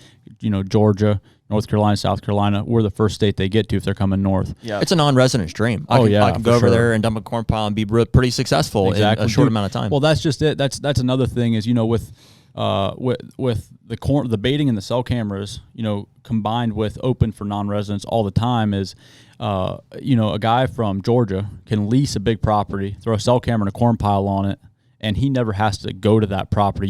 He comes out, like, let's say I lease this property, I'm from Georgia, I come up, I hunt for a week. On day one, I drop a corn pile and a cell camera. I mean, that's all the scouting I have to do. It's there, and it's ready to hunt, and it's ready to go, and I know I have real-time notifications on my phone on what's going on. Well, that's what you do. I mean, exactly. That's what you do in bait states. Like, even if we own ground in Kansas, that's 18 hours away. I would say, we can't afford a feed program constantly, so I'm going to have a manager, somebody out there I can call up 2 weeks before season. Hey, dude, I need you to go fill the feeders or dump them up. And then fire our cameras up while we're out there, and then we're going to go kill it. We're going to go kill whatever's on there. I mean, that's how you do it. Exactly. Exactly. And a big issue with that goes back to what Tonk was saying about our doe harvest is down. It's way it's down when that's you bring it up. Reason, I think. And guys. And no offense to you, you guys own farms, so it's you're managing your farms, you're shooting does, to some extent. A guy that just comes to hunt for a week is not shooting any does. It's clearly, he does. It's more of a hassle to take a doe home, whereas he's coming to buck hunt. And I'm not against that. That opportunity should exist. It just at some point we need to figure something out and have that discussion. It's a discussion that needs to be had. Yeah. Well, we talked about that. I thought I had a really good conversation with Tonk about how do you incentivize people to shoot does? Yeah. Well, I think it's such a spider web of it's such a big picture and so many different facets that are coming in of just the thing of how many people are eating deer, like how many people are eating does, and just the who can get them processed and that kind of stuff. And I think we want to, hunter's advocate, we're advocating for the hunter, right? We're advocating for the resource, and we want to look at it with a holistic perspective of how can we make things better, even in small ways. That's going to make a big change. Well, yeah. So does need to be harvested clearly, and I think the fact that people that we have the ability to monitor more than ever before it's disproportionately giving us access to ground that we're not going to kill enough does off of. Right. Anybody that, ourselves included, that use that access, it's really, we have to be intentional about. It's impossible though. I mean, the fact that you can monitor 5,000 acres with cell cams and corn piles, and let's say I can only kill 3 deer in that county anyways. Like, there's no way I could control and harvest enough. For sure. Does. That's case in point. You would have to bring more people in. Case in point. And 5,000 acres is a massive tract. I mean, most guys in Ohio probably have like 300-400. What do you think is the average lease? I'd say even that's maybe in southern Ohio, southern lease or it's probably under. It's probably under 100 acres. Yeah, it's probably 80. Yeah, like an 80. Yeah. So, but even on that, I mean, you should probably be killing 2 does off of that thing at least every year. It depends on your topography. I would say, yeah, at least. And I think it's something, hunters have brought it on themselves as, it's social media. It's part of just everybody wants to just shoot a giant buck. Yep. Yeah. And I think we need to even check ourselves. What's our motive? Right. Because we need to look at both. Like, what do we want the next generation to see? What is hunting? Yeah. Is it just trophy hunting, or are we really trying to just enjoy, the resource? Yeah. Yeah. And I think there's indirect things as well. I mean, a decrease in processors we've talked about, increase in processor price. I think it's a big one. Big one. I agree with you. I mean, it used to be $35 and you get your entire deer butchered, in a standard cut. Now, I don't want to deal with it. It's now a lot it's $100 and some to do that. That's a lot of work to process. That's something that I'm kind of on a mission, and I've been really thinking a lot about, like, what does it take to process your own deer? I do it all the time.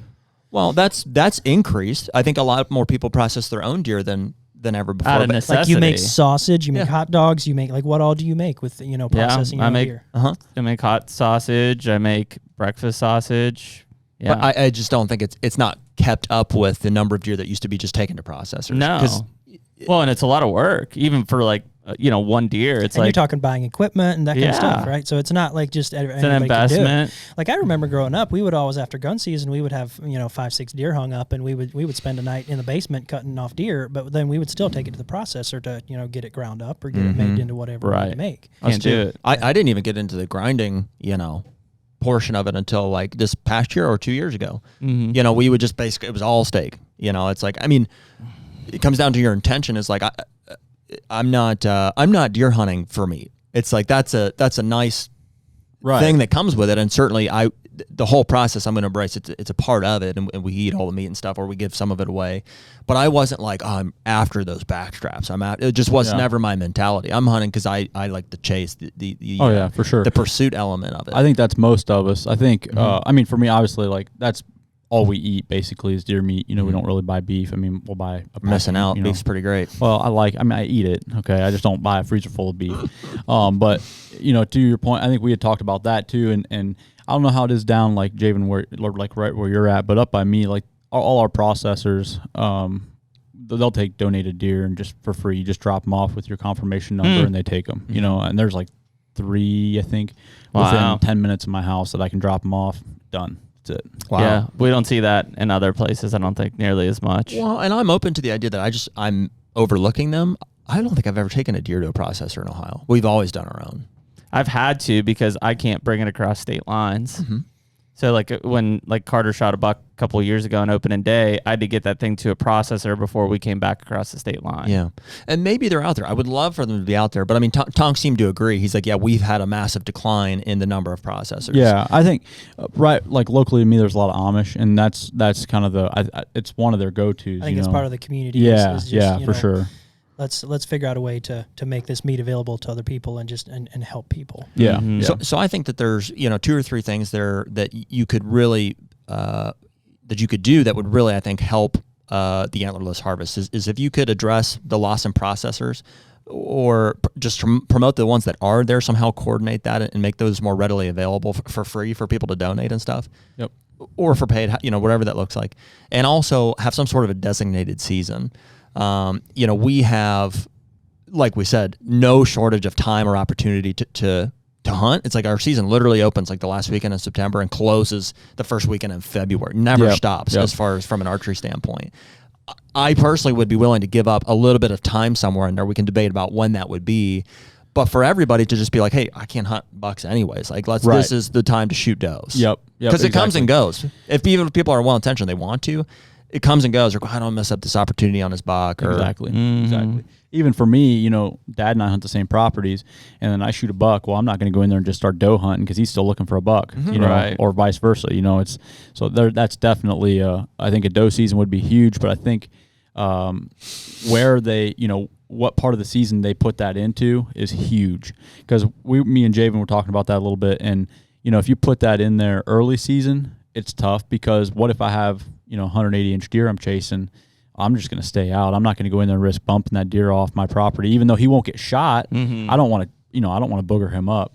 I think too that the time frame of that season is going to be really important, because there's a lot of people that are going to that, you know, step on their toes, frankly, and that we need to be concerned about is if we put that season in early season, and, you know, even if somebody has 100 or 200 acres and they have, you know, a giant buck that they're chasing, and the neighbor goes in and shoots a doe and it runs into theirs, or you know, or the buck's coming off of theirs, and it could mess up their you know, the pattern on that deer for you know, going in for a doe hunt. I agree. Yeah, that one's tough until you're in the situation to know exactly how that dynamic is going to unfold. Yeah. But generally, I can see that being a concern. For me, like just kind of briefly thinking about it, I would say a sweet spot for it would be right after gun season. Right after the Ohio 1 week gun season. Yeah, like first week of December. Yeah, put in kind of what I season. thought too. You didn't kill enough does during gun season? There you Here's go. your doe season. Yeah, exactly. And so I would stop archery season at that point. Maybe you can hunt with I don't know. We can talk about whether you allow. Sure. I would so stop it. I'd say, but does doe only. Doe only. Sure. Yeah, you could hunt with a bow, but you could only shoot a doe. yeah, that's what I think. Yep. Agreed. And guns. We're saying Yeah. go get them. Shoot them with guns. I mean, historically, that's how Pennsylvania did it, right? We had our traditional 2-week buck-only season, and then that season closed on a Saturday. The following Monday, Tuesday, Wednesday were 3 days, doe season, you know, Ideally, I think balls that's out. the best time, because Ideally, we just move the gun season back 2 weeks and do it right when the gun season is now. That way, all the bucks get an alert. Okay, it's coming. We can hide. Well, I mean, get 2 weeks of hiding. The gun hunters will never go for that. For the same reason the bow hunters wouldn't go for the early The season. hardest Exactly. part is the participation, right? And we've done it here, but like, you know, historically, right? The gun season opens on a Monday. You know, really you needed it to open up on a Saturday so that the following Saturday, Sunday, you could do that doe gun season on a weekend. Yeah. Because if you put that doe gun season during the week, I don't think you're going to get near the participation that you I need. agree. Yeah, definitely. I just think that makes the most sense for the placement and timing for that season, because most people that are managing for big deer are going to stay out for big deer. You know, after gun season, that's going to be messed up already. Yeah. Yeah, and if I can go out there and smoke 3 does quick, and and everybody else is doing the same thing, like That's about when we try to do it, generally. I mean, because we still try to do like a doe fest. It's during muzzleloader, right? Yeah, like a gun season. And it scares me a little bit. I hate having people out on the property when guys can shoot bucks. Yeah, when neighbors can shoot bucks. Right. I'd feel way better about it if like Doe we only. can just go in there. If we're boogering does, it's already or bucks. We're already most of the way through the season, and it's not like I'm going to push a buck onto somebody else's property. Well, you might, but they can't shoot them. Right, Yep. exactly. Yeah, and Tonk got that feedback from a lot of the Amish community. Yeah. Same way, they were like, yeah, we're not going to go out there and bump our deer to the neighbor to get shot, but if it was doe only, we absolutely would. Yeah.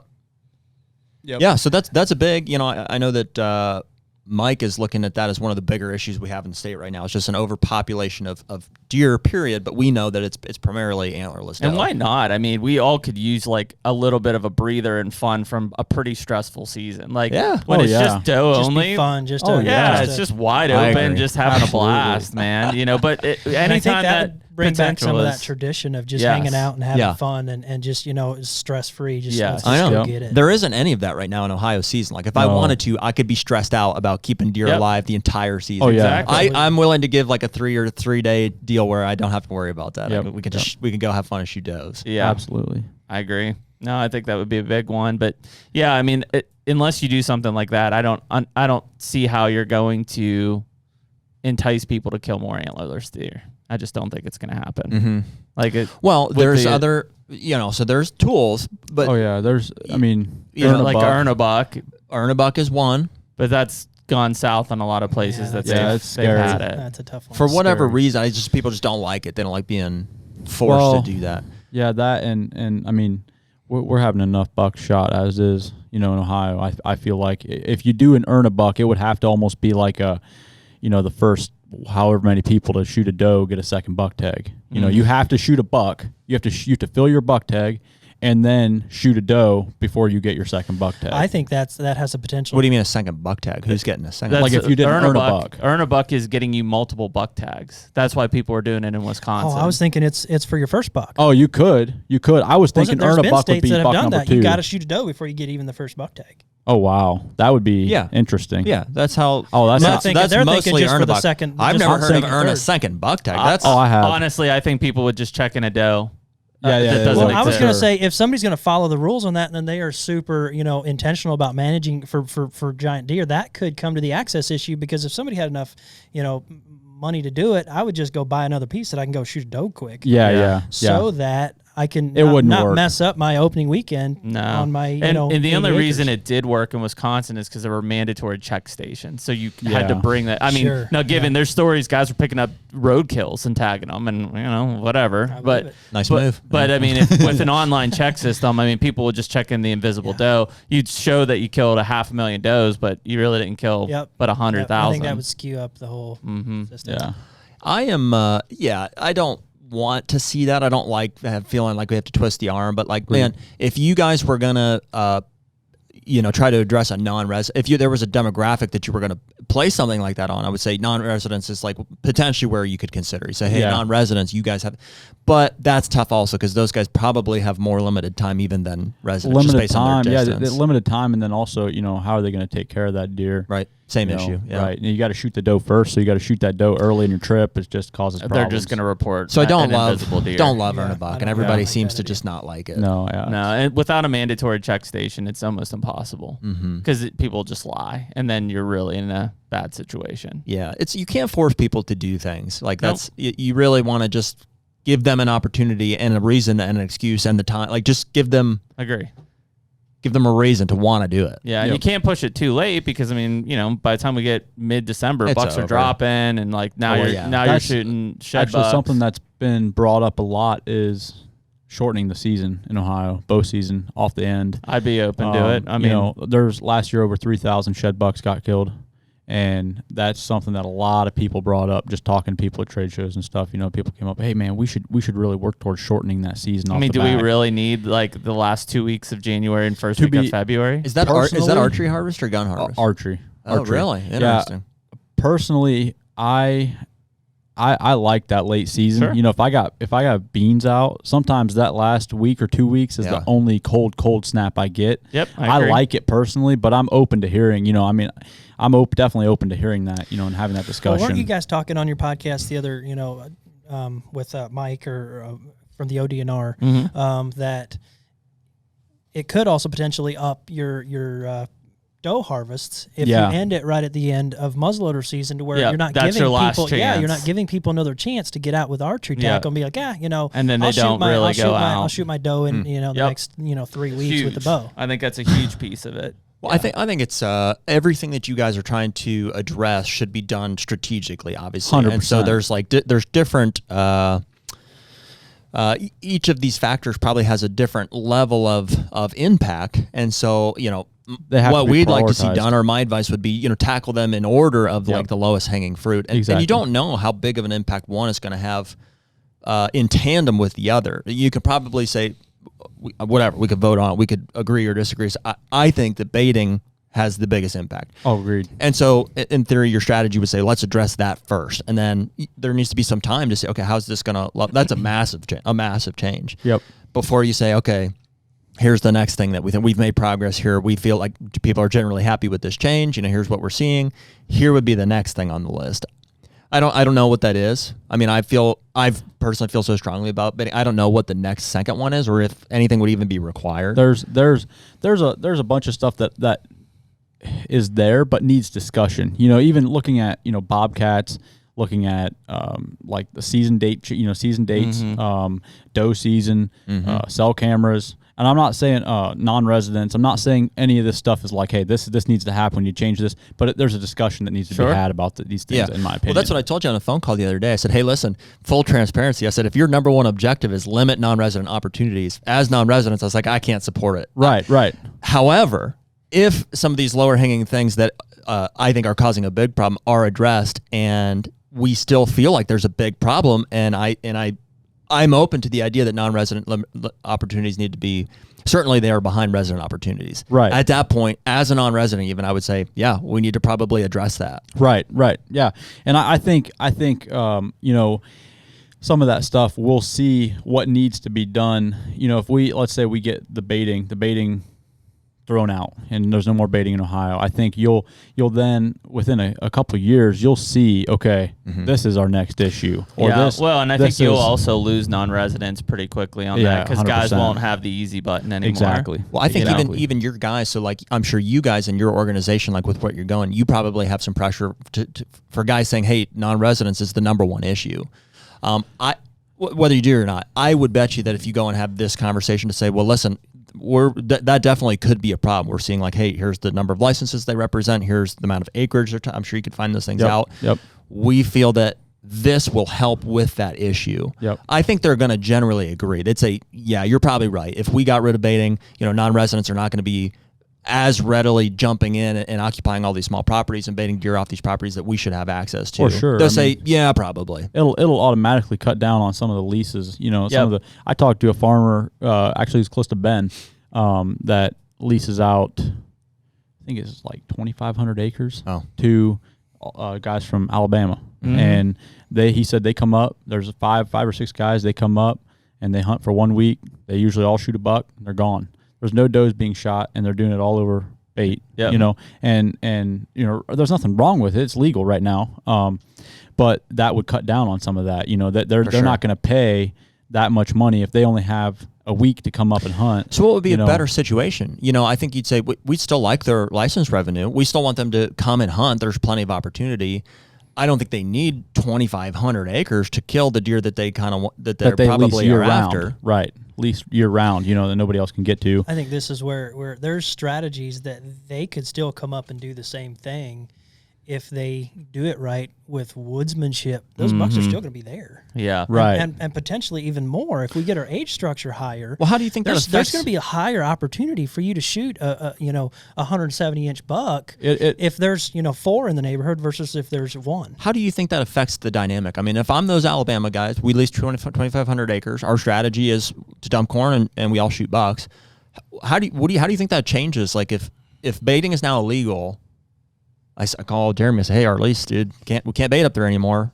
Do you think what do you think happens? Do you think we continue to lease exactly the same way? I think you might try it for a year. Mind shift. Yeah. But I think you might try it for a year, but you're going to realize pretty quick you're going to need more time into this thing if you want to keep going. More time. I think you may consider going to Kentucky or something too, where it's legal. Yeah, because it's all you want to do is go to a state that's not Alabama to where you can bait and have like a Midwestern experience essentially. You think I would move a state to where I can still bait? Yep. Because it's a time thing. Yeah, it's 100% a time thing. And a distance thing. I mean, for those guys, it's 10, 12 hours probably. And the farmer dumps corn for them the week before they come. Yeah, that's what happens. I mean, it's perfect. It's perfect. And you take that away, it's a complete game changer. Uh-huh. I think you're right. It is a time thing, but I don't think it's that much. Okay. I think if you're able to make 1 or 2 trips or even have somebody do it in a ways, and this again comes to cell cameras. You still have to have cell cameras to be able to monitor certain things. I'm talking about scrape lines and all kinds of different avenues that you can go to be able to monitor and slip in and hunt that deer on natural movement without corn. You can still do it in 2 weeks. I think it's some of both. I would tend to agree with you. Some people are going to say, well, it's, Kentucky's closer. We can bait there too. It's maybe the quality just generally is not known to be as good, but I think that's a percentage of people. I think another percentage of people would say that Alabama situation we're talking about. They might say in the next 2 or 3 years, they might say, well, hey, we're getting a ton of better quality, it seems to be a lot of older bucks on, the property that we have here. Like we probably don't need 2,500 acres. Like why don't we just lease 1,000 of it or 500 to 1,000 of it? maybe, but guys don't like to. They don't like to like. It's hard. I agree. wouldn't think that. If they have the money to foot that, Sure. I don't think it's. This is where cell Yeah, that's cams, true. in my opinion, are the Achilles. Yep. Because as long as I have them, I can monitor as much as I want, with or without corn piles. Cell cams are your access issue, 100%. It is the biggest access you're right. issue. Well, and truthfully, maybe my question is even more in the beginning. It's like, why would you lease 2,500 acres? I would rather see you if I'm those guys, it's probably a better strategy, more cost effective to lease a bunch of small properties that neighbor sanctuaries and stuff, like in the Columbus area. Yeah, I would agree. Maybe. But because I got corn piles. yeah, oh for sure. Well, I mean, You're gonna it's have also availability. Like, it's not easy to find land to lease in Columbus and Yeah, stuff. sure. Trust me, everybody's doing it. Well, my question again would be, so it's illegal to bait in Illinois, right? Yep. So are there out-of-state people leasing? Yes. Of course. And buying. Because of Why? cell cams. Why? Cell cams. I can monitor it from my house. Well, So if inherently, you take they're away leasing baiting in because Ohio, it's not like you're taking away that, No. you know, I don't aspect know. of it. right. That's where I don't know if it will change the access. I do think it'll affect the deer herd 100%, but I don't think it'll change your access issue. Baiting. Correct. It could shift a little bit. I think it could- but I don't I think think it it's could- long-term gonna. Yeah, I think it could help. But Yeah. I think it goes hand. It's not going to hurt it. It with is cell hard to, cameras. like you're saying, once the cat's out of the bag, once people own property, once they, they're footing that bill already, I don't know what it would take for them to be like, I don't need this much. I don't know if that happens. I think it would be a deal where, okay, so let's say a guy, is leasing a resident or a non-resident is leasing 5 or 6 properties, and he's has a cell camera with a corn pile on those properties, and like I know a guy that he's got a farm manager, and this farm manager keeps corn on all his feeders and everything, and then if let's say you can't bait anymore, now he's got to run his cell. You're going to need more cell cameras. And then he's got more cell cameras, and he's still paying, for these farms. And let's say one farm's not producing as much without corn piles, he can't pull them off. He'd give it up anymore. This farm's good. I'm going to cut this one out and just focus on over here. I could see that happening some, but I agree. I think the cell cameras would cut down on It access. sucks. More. I mean, because it's an awesome tool to have. Oh, dude, it's fun. It's a lot of fun. Yeah. I do think, just like I would as a landowner, essentially, like I would love to bring more people on. Maybe it's not, hey, I don't need this much land. Maybe it's like, hey, there's plenty of bucks that come with us, whether it's residents or non-residents. I could see that. People are too greedy, man. Unfortunately, they're just. That's part of it. Like even right now, if you look at take a step away from non-residents to a point, like look at some of the big outfitters in Ohio, leasing thousands of acres. That's an issue in itself. Thousands of acres, and they're monitoring it. And I know for a fact that some of these guys aren't hunting but a quarter of it. Sure, because they're just keeping it out from other people. It's a business. They occupy it and monitor it. And If they didn't have cell cameras, they wouldn't do that. They wouldn't be able to. It wouldn't be cost effective, and it's a business. Yeah, but it is cost effective with cell cameras. HUNTR Podcast is brought to you by Pure Wildlife Blends. Yeah, buddy. We're doing a lot of food plots this year. It seems like the planning, the preparation, like the coordinating for getting everything, in the ground, it's like it just never ends. Yeah, and I just got off an 18-hour bender where I'm on multiple farms getting everything ready. But this year, fortunately, we've got Pure Wildlife Blends, which is Jeff Sturgis. Who better to partner with for our food plot program than a guy who's got 30 years of experience, been on thousands of farms. I mean, the guy lives and breathes food plots. Yeah, and so the blends themselves are all handpicked by Jeff, and it's like, man, we've had a lot of conversations with him over the years, and he's been pretty influential in how we set up farms and stuff. And frankly, the product, it's in the name, it's Pure Wildlife Blend. So a lot of these other seeds that you see that are blue and orange and all these things, it's because they're coated with lime and they're dyed, and it's marketing at the end of the day. So we have a lot of confidence in the seeds that Jeff has chose, and that's what we're going to be planting this year. And so right now, you can use code HUNTR10 for 10% off anything on the website. So if you're looking for switch, clover, brassica, or Jeff's favorite, layer in the rye. Layer in the rye. Yep. Check out purewildlifeblends.com. The outfitter thing is whole nother discussion. I mean, you look at outfitters. Look at to be a Lake Erie charter boat. Yep. You need a license. Yep. You need a bunch of stuff, to be legal. Absolutely. Outfitter, you throw a sign out and you That's lease it. some land, dude, you're an outfitter. That's it. And that needs to be regulated in my And those opinion. guys are running 40, 50 people through small acreages. Yep. And just killing anything and Mowing everything. them down. Yep. Pushing them, yep. Yep. And they're not killing does. That, I Exactly. think, is a huge access issue. Oh, right dude, there. that's a It huge is. access issue. It's probably the biggest access issue in southern Ohio, I would think, minus leasing.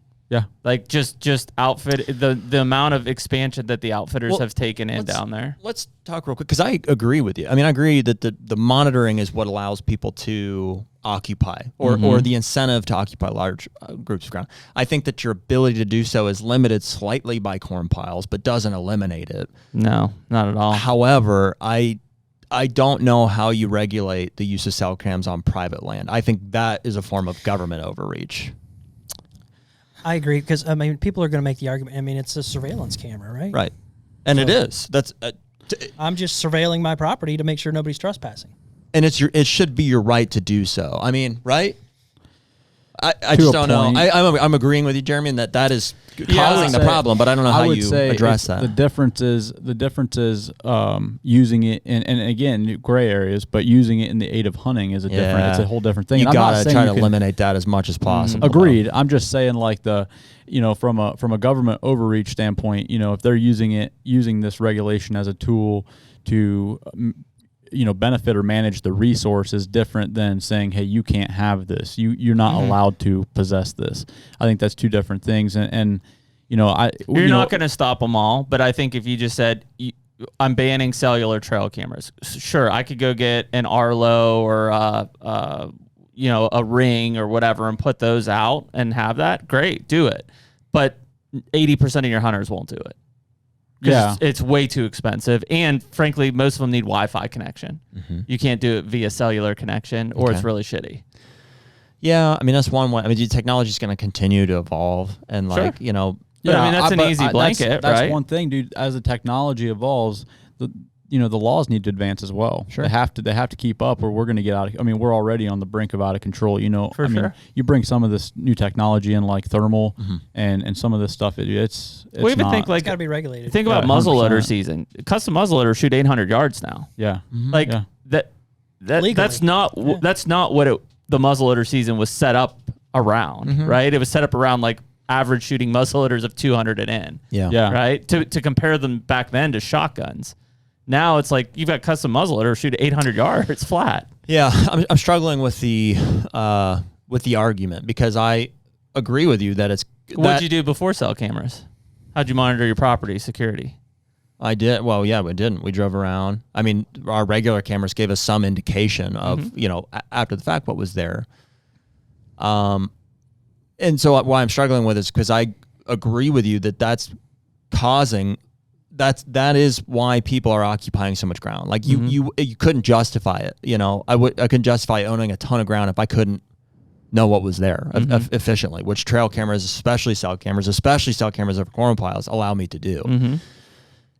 But I don't know how you tell somebody that they can't run a camera on their property. And if you're going to say, well, you just can't use it to kill deer. I mean, that is such a huge gray area. But that's why they do that. That's why they word it the way that they do, because it's, they have to say it that way. They can't tell you that you can't run a security camera on your private property, but they can say that you can't use it to aid in the hunt. That's the only thing that they can do. I don't like that either, because just frankly, I don't trust. I'm one of those people that don't trust the government. But they have their hands tied because that's all that they can do. Right. I'm with you. And I'm with you, Jared. I get it. I'm trying to, we're just talking about this, trying to navigate it. And I feel like there's a line there somewhere, and I'm just not sure where it is, It's the aid in the hunt line, which inevitably is gray. Right. Right. I mean, I think if you blanketed it out and said, you cannot use cellular trail cameras, even if it's during the hunting season. That's what I would be in favor of. I don't give a shit what you use right now. Sure. During the hunting season, you can't use them. If you laid it out that way, number one, I think you'd have a little less blowback from a lobbyist. Can't use them in the season, period. Or to aid in the hunt. No, I like that. What?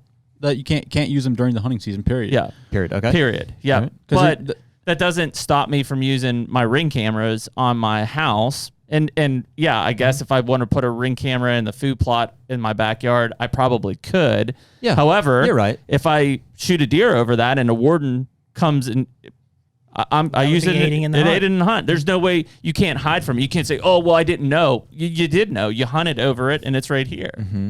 So it's not as gray as it seems. What's your proposal, Jared? Or what do you think it should be? Just, I mean, there's nothing. I'm not proposing anything. I'm trying to, I don't know. I would be fine with that. While I enjoy running cell cameras during the season, it's fun. It's fine. I agree that the problem is the problem. It's a big part of why so much ground. I think it's attributing to the access issue. So I'd want to see that resolved, and I'd be willing to give up my enjoyment of cell cameras during the season. I mean, would default to regular cameras. That's fine, right? Sure. Yeah, regular cameras would be fine. You come home with like a handful of SD cards to check. That's like Christmas. I know, man. That's how we grew up hunting a lot. Yeah. I mean, it was Christmas Day every weekend. Yep. I mean, I've got regular cameras out now that just for the fact of like haven't checked them in 3 months. I'm like, oh, don't cool, get me man. wrong. Like, I hate regular cameras, like as compared to cell cameras, because I just don't like going in there. I like the intrusion element of it, and so there's lots of benefits, undeniable benefits. But those are the indirect things that make hunting harder too, which we all want. You know, honestly, yeah, dude, it's true. I hear guys like I heard. I think it was Cody. You know, he doesn't run cameras. Yeah, he doesn't run cameras at all, dude. That sounds so. Like it's just freedom. Oh yeah, like it just sounds fun. Like and you know, part of me is like the competitive part of me. You know, with that, I want to pick a buck to hunt and hunt that buck and beat him. Yep. And you know, I'm like, no, I can't do that. But at the same time, like it just sounds. It does. I mean, I've balked so at it appealing. numerous times in the last year of like, man, I might just at the beginning of the season just shut them down and just hunt. You know, and when I get to hunt, I hunt. And that's the same discussion, just at a different level. As far as aiding in the hunt, yeah. You know, with cell cameras or a corn pile, like it's just at a different level. How dedicated are you to go and figure it out? Versus I'm just going to put a cell camera there and just wait till he's there. Well, and I mean, we talked about. I used to scout and check cameras more than I hunted for a long time. I mean, I would be out every other day doing that stuff, and I'd sit once every 3 weeks just trying to figure out the right day. That's what I did with that deer. I mean, I didn't hunt from opening day till October 23rd, and then I finally sat and I killed that deer. Yep, dude, that's how I learned to hunt. I mean, like, when growing up back behind our house, like, I mean, that was it. Dad would, you know, he'd just send me out. Hey, just go. You know, the wind's this way. Go figure it out. And that was part of the process of learning. And some element of surprise, which was really fun, man. You never knew what was going to come through. For sure. I guess I would agree. Like it would be a much healthier environment if we weren't. If you couldn't use cell cameras during the season, it's the one thing much healthier. That I think, and again, I'm not saying like I hate having the government help in the situation. It's the one thing that I think if hunters got on board with, the government would have zero problem saying, yeah, done. Like we don't want them anyways. Well, I think that I would see a pretty big pushback from lobbyists, landowners. Yeah. Why? Because you can't tell me what to do on my private land. Yeah, but I mean, besides that. Basic more like there's no reason not to. My I mean, that's initial a big well, I can tell you not force. to use a rifle during archery season on your own land. Yes. So why can't I tell you initial you can't use a thought trail is camera? agreeing with you, Jared. I agree, but from the people I've talked to, dude, a lot of people say let's get rid of them. Like I would be totally down to it's get rid of cell expensive cameras. too. Like a lot of people, a lot of big wives would be okay with landowners. this. A lot of wives would be, yeah. This is a really a good line to discuss and for people to like kind of consider is the private land reality, like you know what's happening here, and your rights as a private landowner, but also a public resource and your rights to it on your private land. Exactly. Which is why seasons and regulations exist. And so the whole kind of scale of our conversation here is like I feel like corn piles are addressable because while it is your private land, you're very directly influencing the movement of a public resource. Yep. The further down that you go, the more I'm going to side with the private landowner to say, yeah, I can't tell you not to monitor a public resource on your private land. No, yeah, I get that. But I can tell you how you can shoot that public resource Definitely. on your land. That's where it's gray. Well, no, it's not great. Well, it's not great. I mean, you either can or you Season can't. dates and bag limits, like for sure, they're saying on your private land you can't just shoot a deer anytime you want. It's going to be within these time frames. It's got to be with this weapons. So yeah, it definitely is done and has to be done. I think it's within the bounds that have been already set out by a DNR. It's within those bounds to tell you can't use it on your public land or on your private land because of the regulations as it relates to the resource, not period. Correct. Right. Which is why I think you always have to have, as gray as it is, aiding in a hunt in the language. Yeah, I think you do too, probably. Because you're not going to tell me I can't use my Ring camera to make sure nobody breaks into my place. That's what I was saying earlier. That's why they say what they say. Exactly. That's and then we may not like it, do. but they have to. Yep. It has to be there. Yep. But I mean, I And then listen, we've talked about it in the past. I mean, I run 50, 60 cell cameras every year. I mean, it's addicting and it's fun. And I mean, there's nothing better than getting a big buck working. Well, and we are non-residents of most of the states that we hunt. Like on our, Yeah, I'm an absentee landowner. We're going to dude, when we go out to Illinois, Iowa, in a month and a half here, we'll deploy 25 cameras, probably on some of the Iowa stuff. I'm curious how many record book bucks or how many, 150 or better bucks even are shot without somebody getting a cell cam Not many. Before they go into hunt. Not many anymore. I'm sure there are some. I'm sure those bucks have been captured on camera, but the hunter. Are you talking like by the hunter making a decision to go hunt because of a photo that he got from that buck? It's a lot of them. Well, that's how I killed, my buck 2 years ago, early season, first morning in. Dude, I the told only Jeremy, reason I was there because I knew that he was going to be there because he was there the morning. The before last, I don't know the number, but 4 bucks that I've shot have been standing in front of the camera that I got a picture of them on shortly there before, as the arrow's going through their lungs. Like it's just they're that influential in a hunt. It's huge. Yeah. I'd say there's very few bucks anymore. They're like record quality bucks that are not being photographed. Now, whether that hunter ended up killing them or the guy down the road or whatever, I don't know. But that deer is getting his picture taken. Yeah. That's why, in a weird way, it sucks, but it's not cool anymore. It's like, man, it used to be, somebody showed you a picture of a 170-inch deer. You're like, holy shit, that was a giant. Yeah. Now the mystery's gone. They're all there. There they are.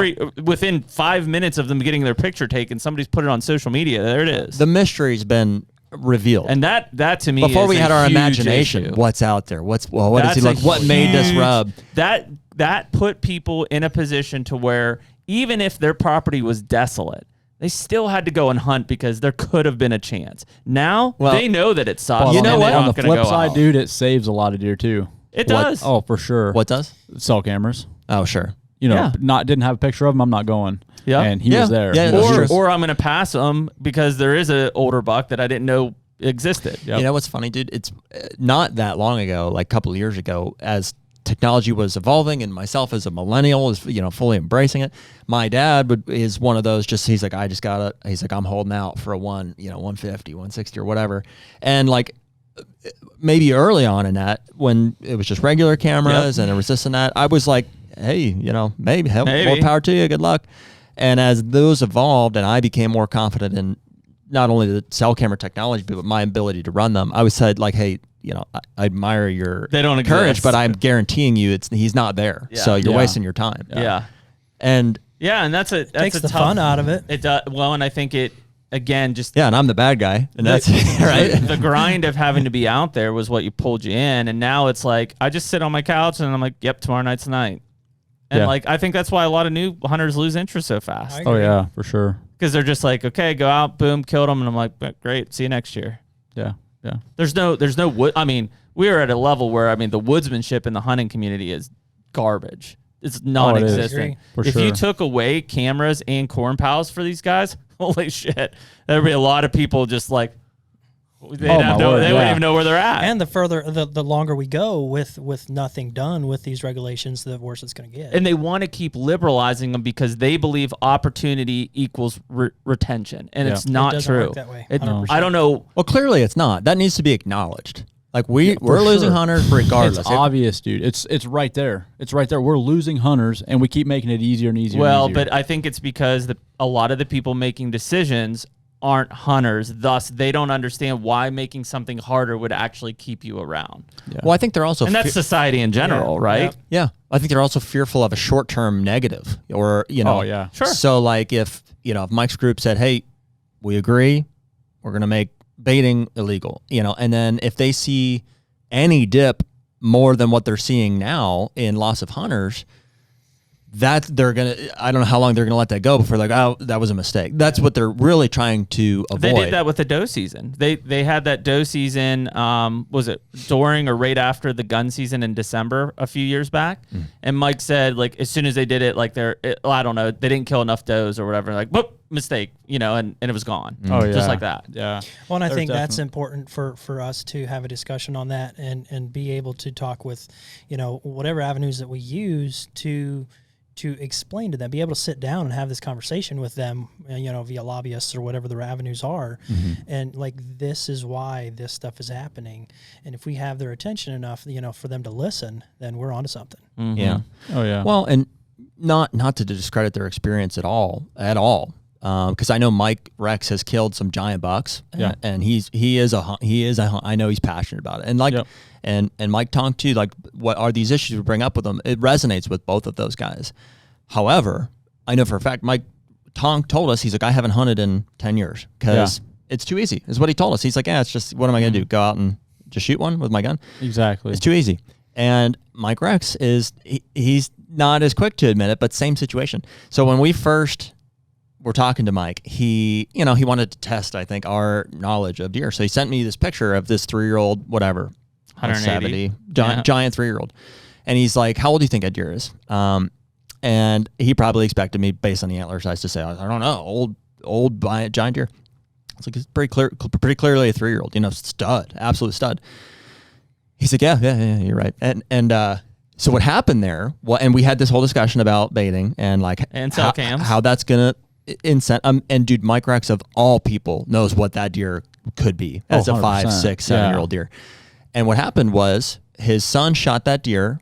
I don't think over. Yeah, he did. Or over corn pile. I don't know. On a corn pile, because he got a picture of it on a cell cam. Whether it was over corn pile or not, he shot it knowing the age of it and what it could be in the future, because he knew that because of baiting that one of his neighbors were going to shoot it. So it motivated him. It forced him basically to make that decision to shoot a deer prematurely. Well, and I think Rex also told us, like, I don't know if it was the most recent ones, but like 2 or 3 of the last 4 bucks he's killed, he killed because of cell cam. He got pictures of it and repositioned stands and went and killed them. Well, and he's a smart guy. Like, so that's what he does now. And what any guy who is driven to shoot big bucks, they're going to go hunt smaller properties adjacent to sanctuary properties over corn piles, and you're going to draw a big buck out of it and you shoot it. Which is why the language in Iowa wasn't going to stand anyways, of you can't use it to aid in a hunt, because any picture you get during daylight hours while you're potentially in a stand is aiding your hunt. Oh yeah, 100%. Yeah.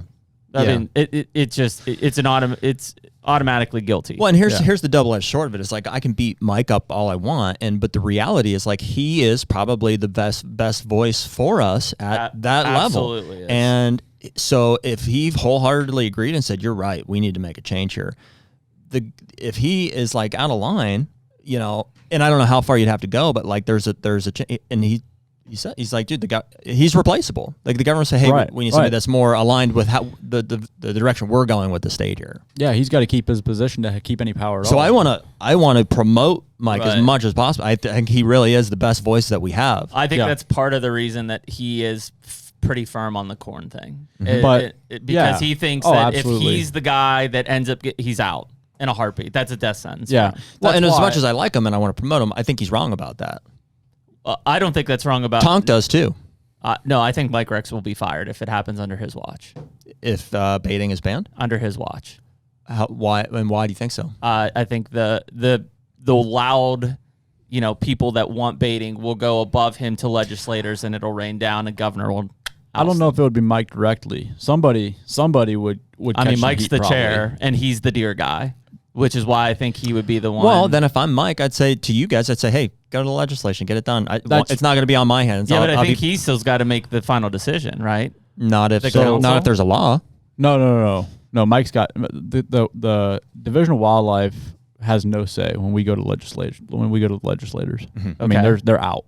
So they don't have to pass anything. No, they lose all power at that point. Yeah. So what happens is now the governor has to sign off on it. But if he doesn't, if he vetoes it, it just comes back to the legislators, and if they pass it again, it's through. Okay. So basically, whatever happens at the legislator level, Mike has to accept. Yeah. Which would be his saving grace. But we still want to work with them. Obviously, sure, of course. Obviously, a law or a regulation is only as good as its enforcement. Yeah. And we need the Division of Wildlife to enforce it. So we want to work with them. But what I'm hearing from people, I don't want to throw anybody under the bus, but some people within the Division of Wildlife has straight up told me, your only shot is through legislators and a lobbyist. I would agree with that. And oh yeah, I do too. And Well, that's it sounds like that's the best. That might be the best route. So yeah, you know, 100%. So we can still promote, guys like Mike. Yeah, exactly. Their ass isn't on the line. Yeah, if Mike's the Exactly. one leading the charge, his head's getting cut off. Yeah, It's happening. Yeah. So, but Absolutely. if you guys go to the legislative level and have it there, and they pass it, then Mike just, whether for or against, he's got to accept it and run with it. Yep. At the council level. So yeah, I mean, I think that makes the most decision. I mean, the hardest part you'll have there is if somebody in one of those areas or in the DNR truly believes that will be a major detriment to revenue from license sales. And if that happens, then you're going to have an uphill battle on the legislative side because it's money that drives it all. Right. Yeah, and that's where I think with the legislators, you can sit down and have a conversation. You can actually talk about this stuff, and a lot of them are completely uneducated on it, and I don't even have an idea that it's an issue or that it's a thing. I think if you ask a lot of them, they don't even know if it's legal in Ohio right now or not. Well, I think any of the non-hunting ones would tell you that if you said, do you think baiting for deer hunting is cheating? They'd say yes. Exactly. And that's another thing. And anybody that's being honest would agree. Yeah. Anybody. Yeah, for sure. It's Any non-hunter. And to be honest, like you go back a couple of years ago, I was baiting, and on it, like Javen, he kind of opened the door for me to kind of get off that bottle. Essentially, listen, you need to stop master baiting and then come and listen to me for a little bit. He showed me there's a way. You don't have to do this. You can keep corn out, keep deer around, but you don't have to hunt over it. You can. There's different ways. And for me personally, and I'm not saying it's wrong for anybody else that wants to do it, but for me personally, shooting a big deer, on natural movement, it's so rewarding. Absolutely. It's so rewarding. It feels so good. Like you just did this. Like you beat him at his own game. Yeah. And that part that's what I. Well, and we all find ourselves like defaulting to, like, as much as we would love that, it's like we are aware of our, you see neighbors, but you just. Oh yeah, you're seeing it happen, and so you're like, I'm not, as much as I'd love to do that, I'm not gonna not have an opportunity at this deer by not playing the game. Exactly. It's almost like, I don't even know it's like in sports. It's like, dude, if it's a untested league, like everybody's doing steroids, and you're like, well, I'd love to stay natural. Like I love, I don't want to die at 35 of, and stuff. Yeah. It's like, well, friggin', I'm not going to miss the opportunity to compete in this space here. I'm going to start juicing, Well, that's what we're after. Is that what happened? No. We're after I quit bodybuilding. We're after a better experience, and we all see it. That everybody that hunts would have a better experience if we wouldn't deal with this issue. Undoubtedly. Yeah. Well, but there's resistance from, like we said earlier, the small property. What they see immediately is a loss of opportunity. I'm not going to be able to hunt. I'm not going to be able to kill deer because I have access to this small ground here. Yep. And that's real. I want to address that. I mean, we circled a few ways where I want to think that people, are inherently generous. Mm-hmm. I want to think that in some ways access would be freed up. I don't know. I can't prove that. I can prove it on my land, but I don't know. I mean, I think, based on this conversation, I think you guys can get it done, but I think you're going to press the red button, which is CWD. I think that's the only way it gets done. Ultimately, there's too much loud noise. There's too much opposition. Frankly, even your lobbyists are going to go up against some powerhouses when it comes from an industry side. Oh yeah, right? A lot of money in the industry around baiting and feeding, and maybe even from the ag side. I don't know. We get mixed reviews on, like, are farmers really making money here, or are they not? Like, some guys are like, it's a ton of money. Other guys are like, it's nothing. Like, I haven't heard anybody say it's a ton of money. Yep, Mike Tonkovich did. Really? Tonkovich said it's a giant business. Because Mike Rex, I'm pretty sure, said, "Oh, it's nothing." No, Tonk said it's a giant. It's a lot of money. Mike Rex told me face to face. He said he was like, one of their big concerns. Like, if I bring this up to anyone with authority within the Division of Wildlife, their answer is always, well, what about the mom and pop shops? What and to a point, I'm like, you're the Division of Wildlife. Like, that's what we should be looking at right now. And I'm it's an artificial I'm pro thing. farmer. I'm pro farmer. Sure. But there is different avenues. You look at a state like Iowa. They're a huge farming state. Mm-hmm. They're a huge farm state. Indiana, huge farm state. Big agricultural fields. there's other outlets for these crops. I mean, we just talked to a commodity broker. Like, he's selling it to elevators that are going to like exporting out of the country. And Exactly. stuff. Billions of millions and billions of bushels. Like, has nothing to do with filling up a couple 7,500 pound bags. Yeah, exactly. Well, and there's it seems that way at least. But I mean, again, I will say, I think there's a lot of money going into it, but that money could come from other places. They could outsource that to in other ways. Yeah, yeah, and they're another one. It is definitely going to affect some people. You know, I mean, the small property hunters is one. The mom and pop shops or small time farmers who make profit off of corn sales is another. Yep. But I mean, that margin's got to be thin, right? It's thin. Yeah. I mean, you're buying it from the farmer for whatever, $4.55. You're selling it for $7, maybe $7.50. Yeah. Making $2 a bag, basically. I don't think it's that much money. I agree, but inevitably they're making it's enough for them to focus on that for some period of time. So I agree. I say that's not.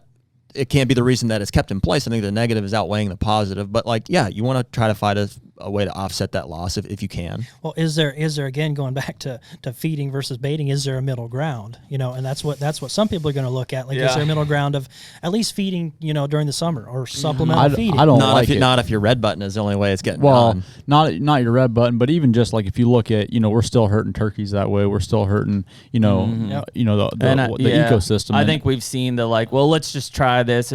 I mean, if you don't go cold turkey, you're in trouble. And I mean, obviously, if that's how we got to start, you know, I'm open for negotiation. I think Kentucky did a great job with it. I mean, took 6 months out of play, right? Yep. And it's in the off season, so they left. That to me is it was 3, now it's 6. It's gonna be 12. They're gonna ban it year round. It's coming. What if there was some certification or some sort of like approval process put onto certain types of feed and how it was done? I think you don't have enough manpower for regulation. My first thought is that they're not going to put the time and resource into that. It's just like if you said... Well, it's not like people are out there looking at what's on the ground. It would be more... It would be like this. It would be, hey... What can be sold? Mm-hmm. Well, I mean, they sell deer corn at Rural King, and we can't bait in Pennsylvania. Yeah. It's a problem. Yeah, it's a problem. Yeah, I mean, there's no regulation on that. That's beyond... Well, that's what it won't happen. How is that happening? You think that states would be something to address? I mean, dude, wouldn't you think the PA Game Commission would be like, "Hey guys, we can't," or no, not the Game Commission, but like they don't care. How are they allowed to do that? Dude, it's the same thing. I heard guys in Illinois saying, you go to the farm store, dude, there's bags of corn with deer on it. Absolutely. You know, deer corn. It says deer corn. They sell minerals. We were at a big sporting goods store getting our hunting license. There's minerals. There's attractants. That you can't use any of that stuff. Well, and I guess I'm obviously this right now. You can't sell it. Somebody's buying it, or before we had our early muzzleloader season here, the only muzzleloader you were allowed to use was a flintlock muzzleloader in the state of Pennsylvania. If you went to Dick's Sporting Goods, the entire wall was inline muzzleloaders, and there were guys buying them left and right. And you're like, "What the hell are you using it for?" Yeah, but they don't care. Yeah. I guess you can't say you can't. Well, you could say, "Well, I'm putting it out for my chickens or whatever," you know. Well, yeah, that's just it. I mean, but it's you're always gonna have rule breakers. I guess it's clearly but it's enabling it, right? Like it shouldn't. There's no reason to have stacks of deer corn, literally deer corn, in Pennsylvania when you can't bait. I agree. There's no reason. I agree. But they sell the hell out of it. Yeah, I agree. That's something that should be looked at. It's enabling. In my opinion. It would absolutely at least reduce the in this state, the rule breakers. Now, you look towards Ohio, like, obviously it's legal. It's not a big deal. For now. Right. But if it got banned, then there should be something that says, like, as a retailer, you shouldn't be selling deer corn. Sure, there's still going to be shelled corn because people are going to buy it for cattle and livestock or whatever. But, I mean, you shouldn't be selling deer-specific attractants in that side. Yeah, you'd think so. You know, and people could say, well, I'm buying it and taking it out of state. It's possible. I do. Buy it in that state, I buy it at Rural King, and I'll take it to Ohio with me because I'm right here. Yep. But, I mean, I don't know how far you go. Like, there's a lot of herbicides that we can't buy in Pennsylvania and Ohio because of regulations. They don't even sell it. It doesn't exist. Mm-hmm. Go to Illinois and we can buy it without a license. Well, and it's never going to be perfect, but like that is certainly limiting its use here. Yeah. You know. Oh yeah. A lot. Sure. Yeah, I mean, unless you're bringing it back or you have an applicator's license, you're not getting it. Yeah. The problem with the baiting thing and doing that is a lot of places like Ohio, it'd be tough to do that because you have all these cornfields. Oh, I mean, it's like you're making it right here. You know? So it's hard to outsource it without having it available to locals. And most of these retail buyers are buying nationally. That's why you see it up here. Is they're just like, yep, we'll order it and then we distribute it to whatever store has deer hunting. So let's talk about cornfields and food plots if you don't lump that in there. Yep. But how do we feel about that? So you're going to ban cornfields? Well, no, but some states have banned mowing. Yeah. Have been mowing it, Yeah. which I didn't know until a few weeks ago. I think that's pretty interesting that they addressed that. Makes sense, right? It does make sense. In theory, it's the same food. Clearly, corn is corn. Yeah. It's getting there by pretty different means. Mm-hmm. I don't know how I feel about it. I think you hit the nail on the head. It's never going to be perfect. Yeah, Yeah. it's not. We just need I to didn't say that. You discuss said and figure out what makes the most sense Mm-hmm. Yeah. in everything. Right. Yeah. I mean, Exactly. if you planted a cornfield and the corn exists there and you mow it or run it over, yeah, there's an advantage, but it was there. I mean, obviously in a baiting situation, I'm taking a 50-pound sack, dumping it in the middle woods. Yeah. There's no cornfields I don't around. think the argument is corn or no corn. It's what is the result that we're trying to achieve. And that's why I asked you earlier on, what's the problem? Like we want to see deer of a certain age, bucks of a certain age class, less able to be, specifically targeted on a landscape level amongst these other issues. Yep. What are the states you can't do? Is it Iowa you can't mow them? Minnesota, no, Iowa you can. Yeah, Illinois? for sure. I was they Illinois you That's can. a go-to. I'm pretty sure. It's Minnesota or Wisconsin? Yeah, I think one of those? Minnesota and Wisconsin is where you can't. It's the only way those guys hunt in whatever, Iowa and Illinois. Yeah, so I think the way I feel about it is certainly food plots should be legal in my opinion. Yeah. I think that a mowed cornfield should be legal as well. Do those both give you an advantage and influence movement? They do. Will they be utilized to the extent that it's going to affect these problems that we're talking about? I don't think so. No, I think if anything, if you look at food plots, you're improving herd health with a food plot. You're not confining those deer artificially. Potentially, yeah. Drawing those deer into like a 5-foot circle or square. And I think it's a completely different thing on that aspect. You're improving herd health instead of hurting, the herd health and the turkey population. It's a completely different thing. Now, if that corn in a cornfield were to be harvested and it was there for weeks and weeks and maybe months, that's a different thing. That corn's still if you mow it and it's sitting there for months, it's still going to cause the same issues that a corn pile And with your turkeys and stuff, it's going to still have the same. Yeah, but it's not going to sit there that long because it's going to, once it's gone, it's gone. You're not coming out. You're not coming back and putting it out. Right, exactly. And it's once you mow it, you probably have, depending on how big your field is and how, what kind of herd size you have there, but you're probably looking at a week or two and it's gone. I don't think I feel strongly enough about it either way. If they said, hey, listen, to appease the people who are complaining that we're taking away baiting, you can't mow this or alter it, from the way it looks. I don't Fine, think, whatever. I guess so, yeah. I don't think anybody would be super mad about that. Yeah, it's not that big a deal. The guys who are hunting, in a box blind, wheeling it out and putting it in the middle and mowing around it, I know Drury's have done it. Lakoski's done it. Those guys kill a ton of big bucks that way. I certainly benefit from it. I mean, frankly, I've never mowed corn, but run it over. State, we just put it out. Oh yeah, that's true. I did plant 3 acres of corn this year that I plan to mow a portion of. That's why I did it. I was like, it's going to be highly attractive. Yep. And there's other ground that we lease, and so it will benefit larger landowners, people who either have the ability to plant their own or it's leased. I was going to say it could benefit people who are leasing or as this access thing starts to come back. I mean, think about the number of farm ground. I mean, they call a guy and be like, hey, can you just leave me a 1/4 acre of corn in the corner? And if you can mow it or even if it's just standing, it's going to be a huge benefit. Yeah, I don't think I feel strongly enough either way. If they thought that the regulations would be cleaner by just saying you can't alter it, then great, fine. Yeah, No I biggie. agree. But it's obviously it's different, but the same. It's a little similar to when a cornfield gets freshly cut, by a farmer. Fresh cut cornfield, it's hot. For the first couple of days, it's real hot. Yeah.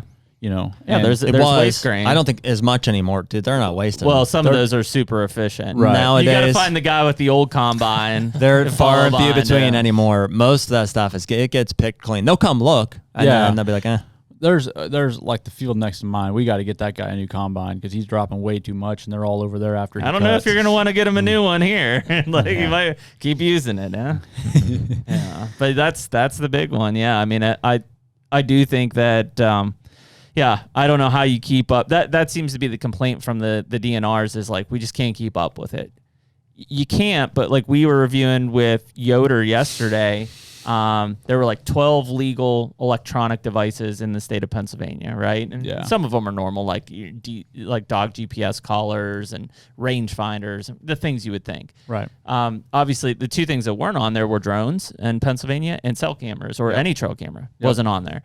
But the thing you hear from them is like, well, we can't keep up with things. Well, the two things that were on there were basically ozonics units and heated scent dispensers. How the hell you keep up with those two, but you can't keep up with trail cameras? Yeah. That doesn't make any sense, right? So it's not an excuse. It's I think they probably happen and they get squished and then eventually it's just turmoil essentially. Right. Where these other ones talking louder than we the other ones just get through. Like everybody's like, okay, ozone unit, yeah, whatever, pass it. We don't give a shit. But these other things that have more debate and have more of an effect, they get pounded down, and eventually they just get stagnant and they don't move. They just stop. But it's a problem because if you look at say trail cameras, and they never prosecute anyone for that. Okay, so everybody's using them, and then they find somebody that's poaching or they think he's poaching, and then the only thing they can actually get him on is the trail camera, or that's the initial thing that they're getting him on, and they use it. Like that's a problem. Yeah. Like that's where it becomes a problem. That's a lot of what we've been talking about here. So you can't have loose regulations exactly. and gray areas. Well, because dude, they're looking for opportunities to prosecute. Right. And it's like even if here's a big one for you guys, because obviously you have drones in Ohio. Being able to find deer at night, recover deer at night, that's illegal. Right. Per the laws. And in Pennsylvania. Use a light to recover. That's bullshit. That's even Ohio, right? we should really read that. That's bullshit. Like that's the worst thing I've ever heard of. We really should read that. I mean, word for word. Well, now ex executive director in Pennsylvania got fired. Maybe some of this guy. He basically said, yeah, that's a law, but we're not really going to enforce it. And I mean, now it's like, what? Yeah, for sure in Pennsylvania, that is what it says. They said it wasn't in Ohio too. Who said? I said, and I'm pretty sure I'm right about it. It wasn't Mike. It was somebody else. Dude, that's that we were on. crazy. Might have we're been talking Tom. about gray areas. I've been wanting to ask somebody that maybe knows more about the regulations, but so we used to not be able to shoot 2 deer the same night without tagging the other deer. No, you still can't. But it's not in the regulations, or it hasn't been in a couple of years. If it's not in there, then they consider it illegal. They might have. That's how they must operate. be illegal I then think. because I know of people that have been prosecuted for that. Yeah. Shoot a doe. It used to comes. be in there, but it's not anymore unless it just changed in the past 2 years. But 4 years ago, I checked that extensively and it wasn't in there. Yeah, you can't do it in Pennsylvania either. You need to get down, recover, tag. That's and then shoot. another reason why I wouldn't shoot a doe. Heck no, man. Right. If I got to blow my hunt just to get down and tag, exactly. No. But if I can shoot a doe and wait till after dark and just go, pull in with the Absolutely. 4-wheeler and drag her out, sweet. Yeah, done. Yeah. No, I'd keep whacking them. Still. While I'm sitting yeah. in the stand, Yeah. right? Yeah, that's a big Well, one. or you shoot a buck and you're sitting there, and then here come a couple does, and you're not allowed to shoot Absolutely. them. Yeah, that's but crazy. I think the main reason that regulation's there is so that you shoot a doe, and then you get down, you're like, oh shoot, it was a little buck, and then you got to put your buck tag on it Yeah. rather than shooting 2 bucks right off the rip. I get that. I think that's why it was there, but I don't know. No, I think that's a big. I mean, just the different regulations among states. Like some states are, if it's not in the book, it's illegal. Some states are, if it's not in the book, then it is legal. Right. Right. Like that's My the hard mindset's piece. always been, if it's not in the book, it's not. How can they enforce it if it's not in the book? Yeah. Right. Well, Well, I mean, in that aspect. because they set the pretense. If it's not in the book, it's illegal. yeah. So like my biggest one was, we talked about this the other day in Missouri. I used to run trail cameras on just public land and stuff, and I didn't know, and they were just normal cameras, right? And they were labeled and stuff. It wasn't in the book, so it was illegal. Can't do it. Oh wow, yeah. And I was like, how was I supposed to know? They're like, well, if it's not in here, but that book may not have been updated since trail cameras were even invented. I don't know. It doesn't make any sense. The other day, I heard one of you guys talking about baiting on public land, how crazy that would be. Oh. Dude, growing up, like it used to be legal on public in Ohio. Really? It used to be, dude. There was Baiting? there was corn piles holy everywhere. cow. Everywhere. And That would be nuts. and that was right when it like baiting kind of took off, and then like they implemented that pretty quick. Yeah. Like, hey, we got to quit this on public because it was just. I mean, you're just it's a destroying mess. the natural resource, not just the deer, like everything Right, else, right. habitat, nesting. I mean, really, it's the same. It could be looked at the same thing. It's just a lot larger problem. Oh yeah, on exactly. public. Yeah, for sure. I'd like to read that word for word. I want to know exactly what it says. Probably won't make sense to us when we see it. Yeah, probably not. The HUNTR Podcast is brought to you by Sever. Well, one of the biggest things that we always talk about is what our arrow setups are. And this year we're shooting the Sever broadheads. I think we're both shooting the new 2-inch titanium broadhead. And so, we're huge proponents of expandables. And I know we've had this argument back and forth with people, but we're right and you're wrong, and you just need to accept it. We just want to have a giant wound that pumps out blood. That's the bottom line. We build our arrow setups and shoot bows, to maximize penetration, and we shoot broadheads that are going to give us the best blood trails, the most hemorrhage possible. And so part of those setups is we're also shooting the Easton arrows here coming up pretty soon. So we've shot the Victory in the past, and there's all kind of great arrow shafts on the market, but like we're looking for a whole system from broadhead to arrow components to the arrow shaft itself. And the more we look at some of these Easton shafts and the components that go with them, that setup's going to be really deadly for us. Yeah, I'm actually using the Easton traditional axis right now in my traditional setups for both my recurve and my longbow. I've got a 100-grain brass insert on those, and then obviously I'm using a fixed blade broadhead on those specific shafts. Right on. So, but yeah, our goal is always to be shooting the best broadhead that we think is going to be the most lethal for our setups. We've done plenty of research. We believe in the Sever broadheads, and we hope you would check them out at Sever Broadheads as well. Well, we've got through a few of the issues here. We haven't talked about crossbow season. Yeah. Yep. Archery, you mean archery season? We're usually good for that. Yeah, yeah, that's an interesting one. Again, has been legal Not a new forever. Yeah, not new. Yes, Not new at all. Yeah, it's a long time. As Long long as time. they're around. Yep. Yeah, they were just never regulated. I think again, this is not a the one of the first things that we're going after. Just mainly, like, I don't know if it's even doable. The crossbow thing, it's so widespread. 70% of your archery harvest was by crossbow last year. Isn't that wild? 70%. That's insane. Well, I don't think we should be talking or thinking about outlawing them. I think there needs to be a specific, season. See, To me, it's even more like I almost would be okay with, and it's still like I agree with you, but I think something that's more doable that I'd be okay with, like, meeting in the middle with, would be like a feet per second regulation. interesting. Like, cut it off. Like, we're not going over 350 or 400 feet per second or something like that. To because right now they've got 5.15s and stuff out now. and they're advertising as rifle-like groups at 100 yards. 3-inch rifle-like groups at 100 yards. And they are. And and some newer hunter sees that, dude, they're doing it. They're shooting at a live animal at 100 plus yards. The hard part you're with a going to hear, crossbow. and I think Tonk was the guy who was telling us, is like, from a DNR standpoint, they just need deer killed. Right. Yeah, and right. so by limiting crossbows, especially when it's so popular in the archery season, you're going to reduce harvest, and they can't afford to do that. So you got to come up with a way to. I would agree with that. to change that. I think somebody's more likely to walk away or find a different situation if you tell them they can't use that weapon than by taking away their corn pile. Agree, 100%. Oh yeah, for sure. Yeah, that's what the crossbow thing. I feel a certain way on it, but I'm a little nervous to even touch it. With as far as actually going in and doing something, because I also don't know how much it's.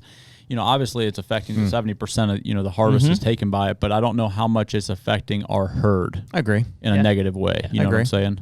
Yeah, I mean, I would say. I think it's affecting access more than I think it's affecting the agree with herd. that. Yeah, I would For agree. sure. We talked Because about that because guys used to be able to hunt, whatever the rifle season or gun season, and that's all they would hunt. So they weren't going to spend $3,500 on a lease. Now they got Frankly, the whole season. I think it's the biggest factor. Cell cameras cams. are in there too, but it's right up there. It's extended I their think season. If you look at the demographic of hunters, 10, 20 years ago, most of us were gun hunters, and we hunted just basically opening weekend or a few weekends around that. There's very few bow hunters.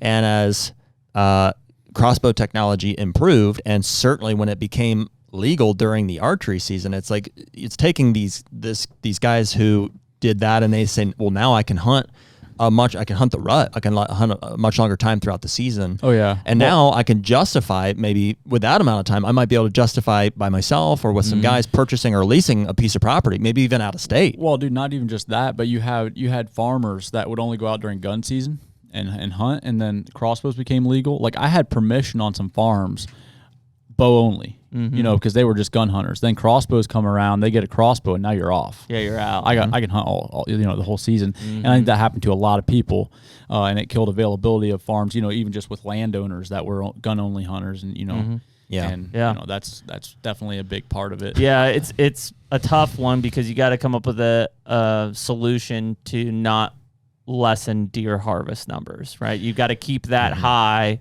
while maintaining it. And yeah, I mean, I don't necessarily like you're getting a benefit because they're probably killing more deer. The question would be is how much does that affect the quality of the deer herd? Right, exactly. And I don't know that answer. The based only on the thing numbers. that really bugs me is when you get one of those really powerful crossbows like a Raven or something shooting long distances with a newer hunter, and we're just wounding animals at that point for the most part. They're moving. Yeah. It's a live animal at a long distance with a weapon that's not really. I mean, it's made for that, but it's not made. Well, we for share that. our feelings all the time, and people don't listen to us talk.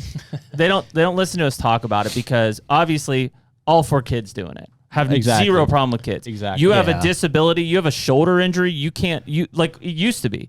Pennsylvania used to have a doctor's excuse to get one. You got that. Those are always the responses. Great. It's like, well, I have a shoulder. You're gonna. I was like, you could have used it anyway. We're all in favor. Yeah. If you have an injury, fine. You could have used it forever. We don't care. But it's everybody else, able-bodied, military age. That is why.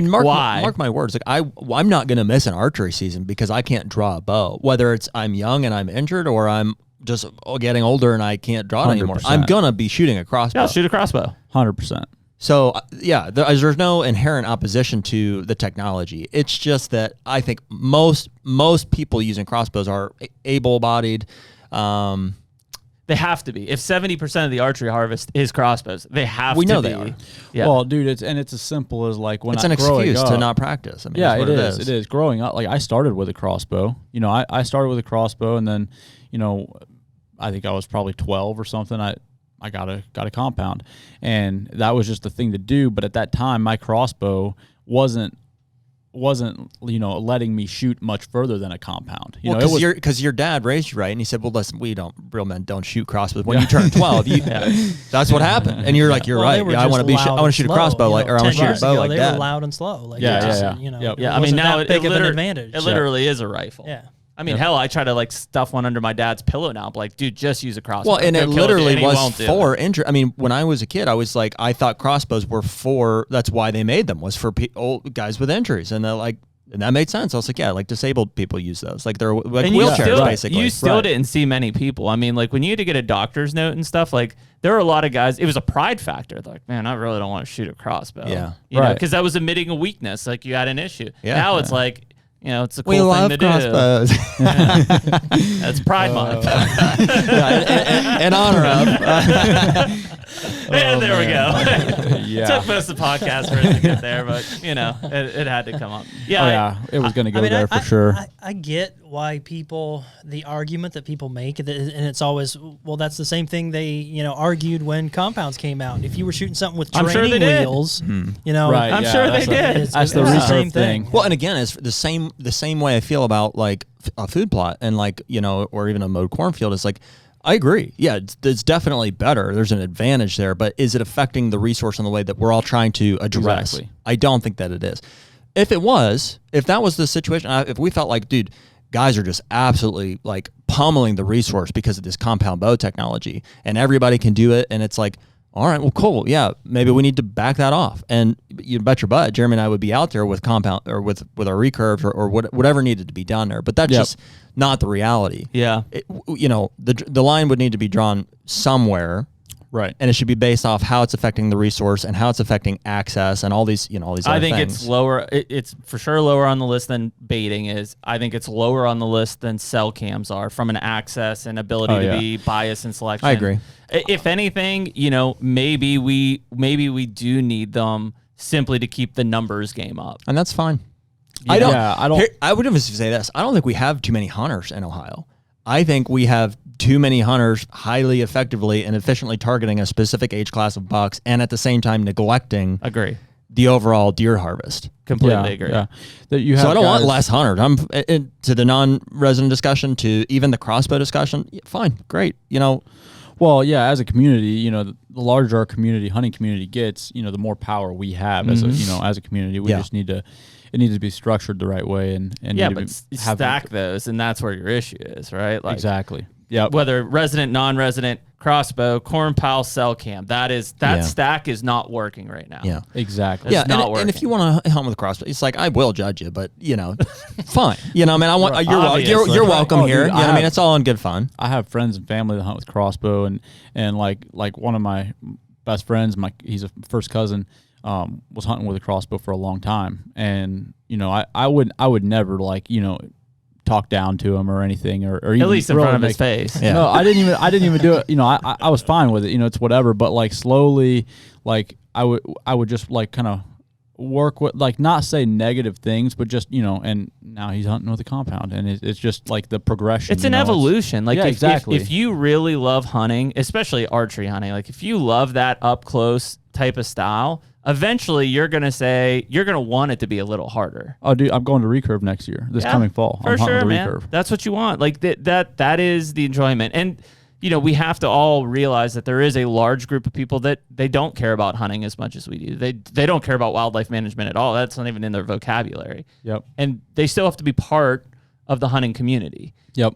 So, that if anything, that's probably the kickback that comes from a lot of this conversation is well, you guys are just elitists and we hear that. Jared and I are titled that all the time, but it's well, no, you just don't care about it as much as I do. And that's okay. You go to concerts, you go to ball games. We need those people. Because there's no way that we can expect anybody to care about it as much as we do. And that's okay. But we still want you here. And they I don't think they'll ever really understand our position.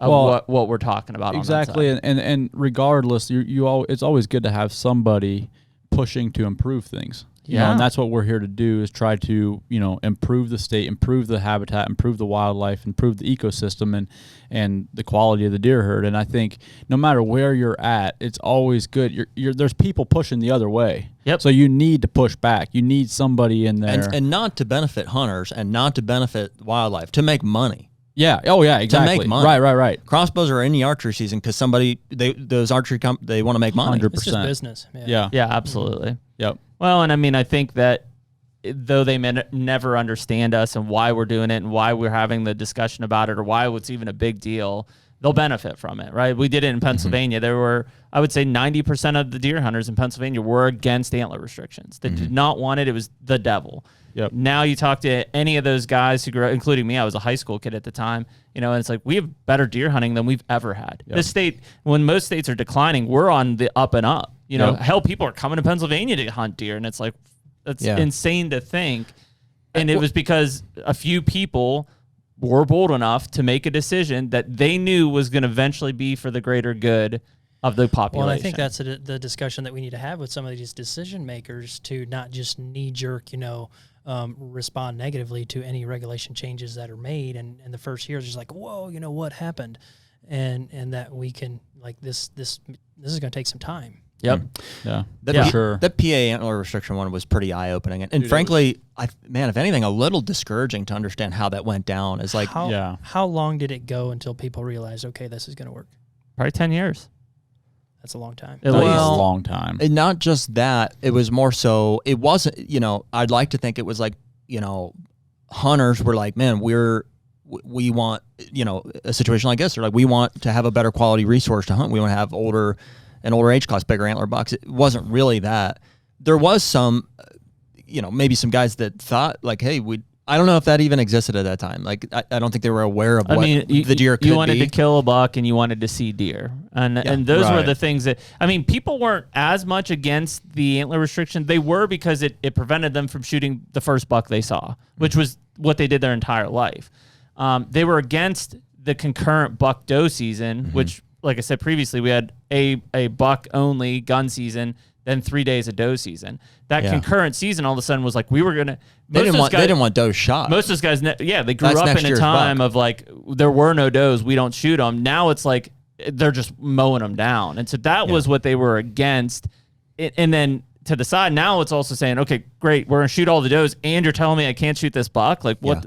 Yeah. So that the antler restriction did not happen because we hunters said we want a better age class of bucks. It had nothing to do with it. The governor was trying to retain some sort of a green certification. Yep. Basically in the woodlands, like in the big Allegheny National Forest. And so in order for them to retain that, they had to drastically reduce deer numbers. Yep. And so basically, he hired Gary Alt to like run that program. And gave him immunity. So he said, hey, we're not going to fire you. Like, get this thing done here. We got to shoot more deer. We got to shoot more deer, however you got to do it. And so Gary basically gave hunters, in lieu of this concurrent buck doe season, which he knew would achieve that, bigger antler deer in the form of an antler restriction. Yep. And it also, in the short term, because guys couldn't kill the first buck they saw, they often shot a doe because they were meat hunters for a lot of them. And so they knew that they weren't going to shoot the first spike, so it was like, man, I better shoot a doe. And so kind of in a reverse psychology, he was getting the job done across the board. Which does give some credibility. Sorry, Kevin, I'll let you jump in. No, you're good. Which does give some credibility, while I don't know how big of an impact it really has. Like if you were to mirror that and how that happened, it would basically be the governor of Ohio today saying CWD is an issue. We need to do everything we can to address public concern about this. Baiting is what's causing it. That needs to go. That's the nuclear button. But you said it's a little discouraging to see how that went and how that had to happen to take place. And I see what you're saying, and I agree. But I think the key that we have is, frankly, we have the support of a large percentage of the hunters. Whereas Gary Alt was up against everybody. Well, and none of us were united at that point. Like exactly. we were all just in our own fragments and family groups and stuff like that. Yep. So I think that's where we gain a lot of our traction is, the numbers behind us and the people pushing for this. And there's no shortage in people calling, the chief, Kendra Wecker, and letting her know how they feel about it. And we're going to make sure there's no shortage in people contacting their legislators and senators and representatives. Jeremy and I have debated, like, my perception and of the people that I know and interact with in Ohio, it seems like most of them are like, they share the opinion. They're like, we bait and like, but we don't want to have to, and we agree it's kind of destroying the resource. Right. I told you my buddy last year, Jed, was like, man, the dude owns like, I don't know, a lot of acreage. Should have more than an abundant resource. And he's like, dude, I just want to freaking teach my kid how to deer hunt. He's like, I can't even do it because there's just corn piles on every property line, and it's just like, and they're just getting whacked at 4 years old. I just want to teach my kid how to deer hunt. And I was like, dude, how discouraging is that? Oh yeah, that's exactly what we're trying to make happen. You want that younger generation to, in a sense, figure it out, figure it out on your own instead of just putting, we can put that corn or, whatever it is, we can manipulate that to make it work for us in any way we want to. Well, what do you think it is? I mean, so what Jeremy and I are unsure of is like how many people, residents or non-residents, I mean, I'm not sure how you factor the stakeholders, want baiting gone, and how many don't? That's a hard question to answer. But from just all I can go by is the people I talk to, and we're talking thousands, like a lot of people. And I've had, I would say for every, let's take the number 5,000. For every 5,000, there's probably 15 people that are opposed to it. Everybody, literally, dude, and I know that sounds like a high number of supporters, but we're talking to, like, sitting at a show, people walk by, we've got a big sign that says, should baiting be illegal in Ohio? We're talking to everybody. You should have the baiting should be illegal, change my mind sign. Yeah. The Stanley Crowder sign. Sitting at the table. And like literally, we had a corn pile on the table with a sign that said, should baiting be legal in Ohio? And I mean, dude, people like, that's went awesome. Nuts. I mean, people were all over it. Like, and everybody was like, dude, hey, we put corn out, but only because we have to. Like, we need to get rid of this. Like, what can we do to help? Like, dude, that was the 99.9% response. What do you mean? You get names, signatures, lists? Oh yeah. Yeah. Oh, yeah. Can we I not got- I had- access the DNR's like license list to do a survey? Like that would seem like I don't know. I would have to check from like into that. a public. Text Mike. That's something that really excites me, though, because I think so many people are in the same boat, and they just Get on that mic, they just don't know. They just don't know that there's so many other people that are thinking the same Exactly. thing, because there's no Exactly. organization bringing Mhm. this together Yep. Yep. and giving them a voice. So you guys feel like your perception so far is that the support for getting rid of baiting is strong. Very strong. 100%. Way stronger than I imagined. I was nervous going to that first show, and I was blown away. I mean, my mind was completely blown. Who do you think was at that show? I mean, who do you think you were talking to? Was it residents? Yeah, it was entirely residents. Landowners, non-landowners? Both guys that lease, guys that have permission, guys. There was a couple guys that just hunt public that were like, dude. Oh, I mean, it all the sucks. public guys, I assume, are like massively in favor of getting. Oh rid of yeah, baiting. because they're sitting there hunting next to private that's got bait on it. Yeah, you're you know, done. and yeah, I mean, but yeah, I would say we talked to landowners, we talked to guys that lease. I mean, the whole thing. The only thing was we had probably little to no non-residents. I think we spoke to one What show was non-resident. This was the Northeast Ohio Sportsman Show. Next year we're going to try to be in Columbus too. It used to be the Deer and Turkey Expo, whatever Yeah. it is, Field and Stream or something. Yeah. I see, and I got to believe that a high percentage of non-residents would probably be a higher percentage for sure than residents would be for sure. against it, because They would want to they're be. afforded a better advantage. Oh yeah. But I don't think that they should have near the weight as the residents. It's their. I don't think it the- should either. It's the state's resource, thus the people of the state's resource. As a non-resident, you're a guest. Yes, but they are a stakeholder, undeniably. Yeah, you but know? you're a guest in the house. Like, it shouldn't matter. It should be weighted a lot differently. Yeah, I don't view it as much as a guest. I mean, yes, I agree, but like they could be a landowner. I mean, they're paying to be there essentially. Not that capitalism should trump all of that, but I agree with you, Jared, but I also think that, as a non-resident, if you don't want to come, you don't have to. Like, Right. if you don't like the way we have it structured here, you don't have to come. That's fine. And Sure. and I'm not saying like, oh, we don't want you. That's not at all what I'm saying. I'm just saying, Yeah. as people, you have the choice. Do you want to go to Illinois, or do you want to go Well, to Ohio or Kentucky or wherever you want to go? That's definitely true. And I would look at it more from the state representative standpoint of like they're not Right. going to just turn their back on that license revenue. 100%. You know? And that goes but- back to why we need resident landowners buying licenses. Yeah. The one thing that state representative is going to look at is votes, and that non-resident doesn't carry shit. Well, that's where we 100%. tried to sort that out with Mike. I was like, so what's important? Is it dollars from just period from license sales, which would give weight And to if, non-residents? like, as a landowner, or I is it pay votes? property taxes as a non-resident, which is important to the community. Yeah. But I have no vote when I it think comes to they're- the they're It's election. also a number of hunters too. To those representatives, their top priorities votes. 100%. Yeah, Until they're in, and even when they're in, like Meredith Craig that I was talking about earlier. Once she's in for 8 years, but that's the thing, you want to work that relationship and have that relationship tight. Well, that's interesting. So, I mean, you would say the state legislator's incentive is votes, which Yes. is geared towards Ohio residents. I think that the Division of Wildlife is geared towards license sales, 100%. which is geared towards non-residents. Right. But we're going to be probably dealing with legislators, which will be more looking at votes. So they'll be looking at residents, which is another perspective that if we don't want to cut the Division of Wildlife out and have them lose a bunch of money. You got to solve that you want them issue. to benefit from this Exactly. situation at anything. 100%. And that's the line that you need as what we're doing as an organization. You need to not only have solutions for our issues, you need to have solutions for the issues it's going to cause. For the revenue loss that it's going to cause. You need to have a solution for that. So here's a proposition. If you think that, I mean, you said out of 5,000, 15 would be against it. It'd be your resident. That's what the people we've talked to. There's probably more than that. So let's say there's an overwhelmingly high demand from residents of Ohio to get rid of baiting.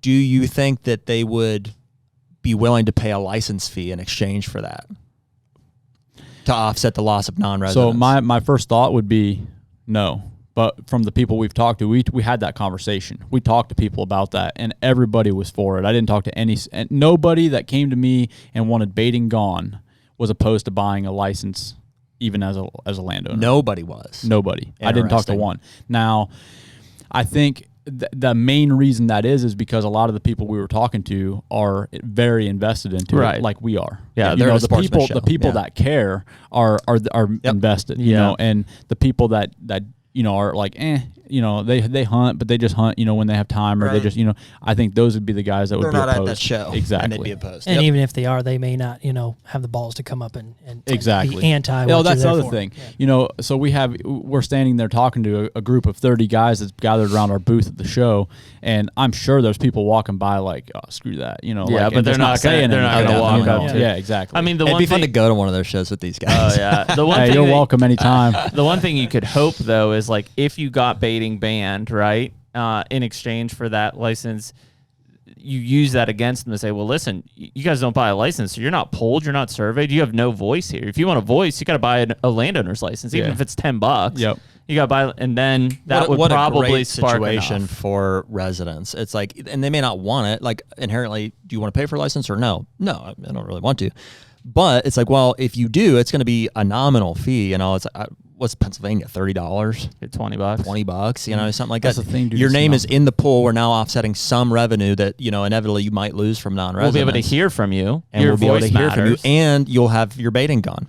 You'll have the resource redistributed back across your land. Exactly. It's a win-win. I mean, go ahead, Jerry. I think it is a win-win. I'm not sure that everybody's going to agree with that. I'm not sure that everybody's. I know still they're not. I know get on the board of. I know residents are government like, outreach. I just you don't have to know what I'm doing. Yeah, they're not going to buy a license. But and I do think that in a larger part is a big study that needs to happen. Maybe not just in Ohio, but in a lot of places is like how many people are pushing back on the government to where they are hunters actively out there. We're seeing them as other hunters, but they're not being accounted for in these things of like, well, we're losing hunters still. Yeah.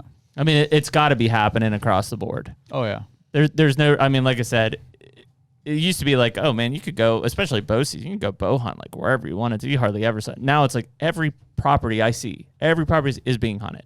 Every one of them. Everywhere, man. Every state too. Yeah. Illinois, Missouri, Kansas, Kentucky, every property has hunters on it. Yeah. And or they just are not open to it at all. It's not happening. It's one of the two. They've been asked. Those are the best ones to butt up against if you can find them. But but we're somehow down especially in a 20+% in license holders. No way. It's not happening. Well, I think a conjunction of everything that we've talked about is like, and that's why it's so confusing. Is like, these states are telling us we have less hunters than ever. We're perceiving way more hunting pressure than ever. And I think it has a lot to do with cell cameras, the ability to monitor. Also, crossbows during the archery season, people on the landscape much more frequently than they had in the past. Mm-hmm. Yep. And also the dynamic that has on people's willingness to go in on to buy or lease a property in or out of state by themselves or with friends. I will say in the most recent, I think it's 2022 U.S. Fish and Wildlife report, we are up in hunters over 2018 by about 200 and some thousand. Mm-hmm. That said, like, I still think that factor of like defiance to the government is huge and probably is a giant number. I mean, we may be closer to early 2000 numbers at this point, which was coming out of the heyday. The 90s were the heyday when you saw the most hunters. Yeah, it's when Pennsylvania had 1 million deer hunters. Mm-hmm. So I mean, like that. I think that's a big thing that, and I hate to say it, but probably they're turning a blind eye to because of all the R3 money that's out there, all the recruitment money that's being tossed around out there. If all of a sudden it's like, whoa, wait a minute, we have as many hunters as we had in 2000. Oh, yeah. It's just like CWD. That's the conversation that happens in CWD, whether you're for or against it. The reality is there's a lot of money being pumped into DWD. Like, is it a real threat? Mm-hmm. We don't know.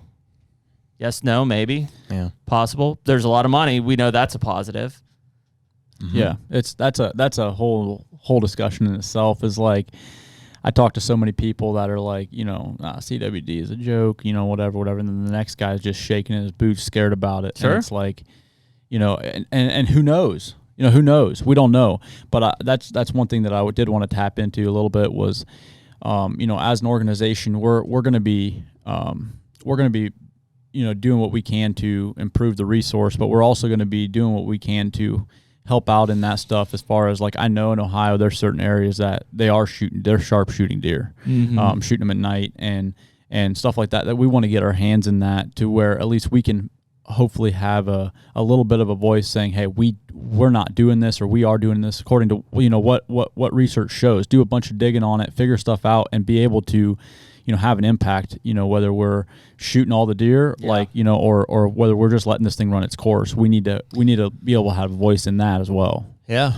Well, there seems to be just, you know, no real progress being made there. Like, nobody's willing to come on and say we've made progress with, you know, termination efforts, basically. Oh, they're like not making progress. Well, in Ohio, they're not making. It's spreading. They're shooting deer, but it's spreading. Sure. Yeah, so you just have a double negative. Like, so we know some of the guys. I think we're going to have some conversations here with in Oklahoma. They've allowed for, and this is a complicated issue too, right? The releasing of deer that are, you know, naturally, genetically, I don't think immune, but resistant to CWD.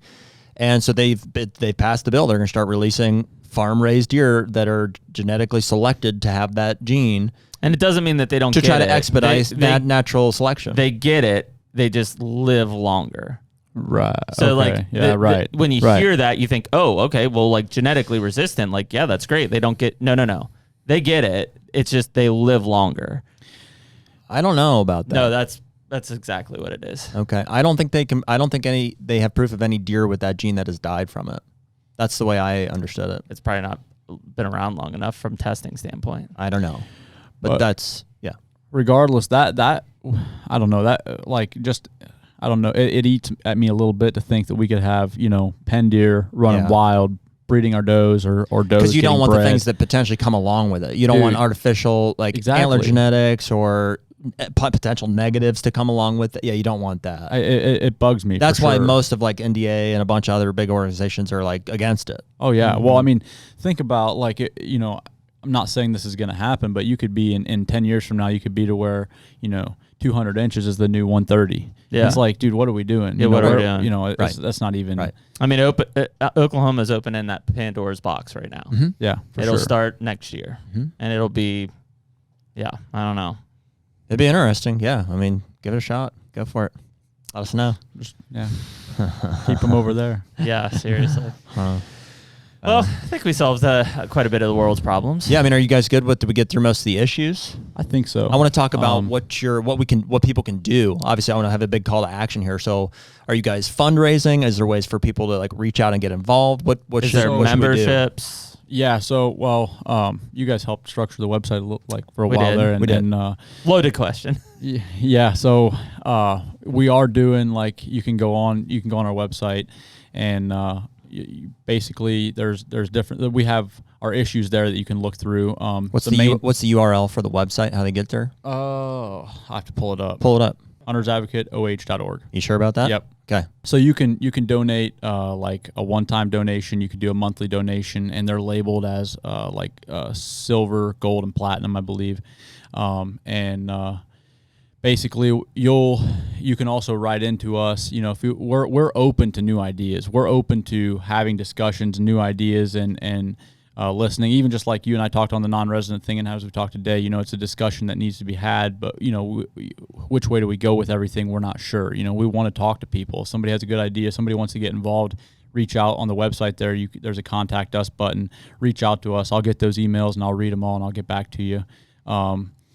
I want to hear from people for sure. I want to hear ideas, hear people getting involved, and the money that, you know, people get that donate and stuff is going to help fund a lobbyist. We did hire a lobbyist already, but our kind of main thing, we're paying them on a month-to-month basis.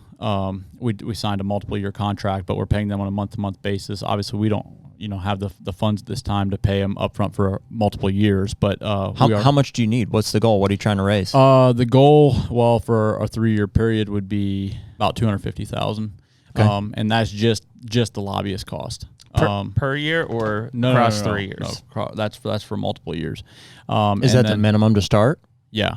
Okay. Yeah, so that's what so we're you paying need to range. right now. No. We have a lobbyist hired right now. You're paying them on a monthly basis. Yeah, we're paying them on a monthly basis. Okay. But that's where we're gonna, if no more money would come in right now, which obviously there's people paying in already, but if the money would stop now, we'd run out of money quick. You know, paying a lobbyist. And then, you know, we're gonna send out newsletters, keep people up to date. We're doing an event this fall, September 21st. We're doing a banquet. local to us there, and you can contact me through the website if you want to come to that. It's going to be pretty full I don't know quick. if it's on there yet, but let's put a email collection form on your website there. Yep. And you can collect for the purposes of sending the newsletter. If people want to stay up to date with that stuff, that's how you would do that. Perfect. And then so because we want to be keeping people in the loop, and then hopefully we can jump back on here. Once we start fighting things and getting things done, we can jump back on here and give people an update. But yeah, we need people to get involved. We need more people. We have a good group, a solid group, but we need more people overall. We definitely need funds to fight this thing. Mm-hmm. We're not trying to line our pockets. We're not trying to make a bunch of money. We're just trying to be a funnel for the money and the voice and the funds to make a change happen. Yeah, I mean, there's no shame in fundraising. Exactly for this purpose. I mean, you're asking for money. You need $250,000 to pay a lobbyist for 3 years. Yep. Amongst other things, you guys are working to tackle some of those issues, and you want to hear from people, have input. Yep. And they can reach out to you on the website. So what does your structure look like? Is it, Javen, are you on the board of this, or what's your guys' role here? So I kind of had this idea, and I had kind of sparked this idea, and then when you guys were putting out podcasts with Skip Sly, I really kind of was like, hey, this is something that could happen. Like, we could make this work. Like, we need to do something. And then I had talked to, actually, Javen was one of the first guys I talked to about it. Javen and my dad and some guys, and it just slowly grew and molded. Talking to you, Jared, and now it is what it is. But we're basically, we have a core group: Javen, Joe, my dad, and a couple other guys that we get together. It's kind of like a board. We get together and discuss different ideas, and I wouldn't say we are formally voting on everything, but I mean, you get a real quick idea on who's for what and how many people are against something or not against something. Yep. And that's how we've been kind of running things, and we're early on. We're still trying to kind of get up off our feet, but I feel like we have a good mission and a good goal inside of trying to make some of these things happen, and we're just rolling with it. We have getting everything structured. If we probably need to get a good attorney as well, just to handle some of the things in the background, working on that. And but yeah, the main thing we need is manpower, guys to be representing us in different parts of the state. We need a guy just to handle events in his area, the part of the state, and rally, his locals. Our local area is super excited about this and super fired up, and we need that in all corners of the state. Mm-hmm. Are you guys a 501c4?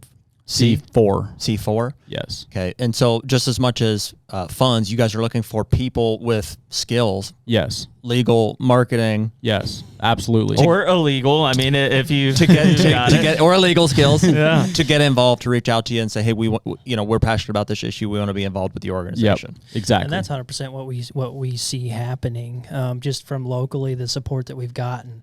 That's what we did. I'm like, hey, we got a platform here. We can tell people about exactly. this. Yes, exactly. And so we're super excited about, as we get bigger and bigger, to have more people, rally around us and support us, because they would like to see the changes like we do. Is there just an email address in addition to the contact form on the website that guys can reach out to?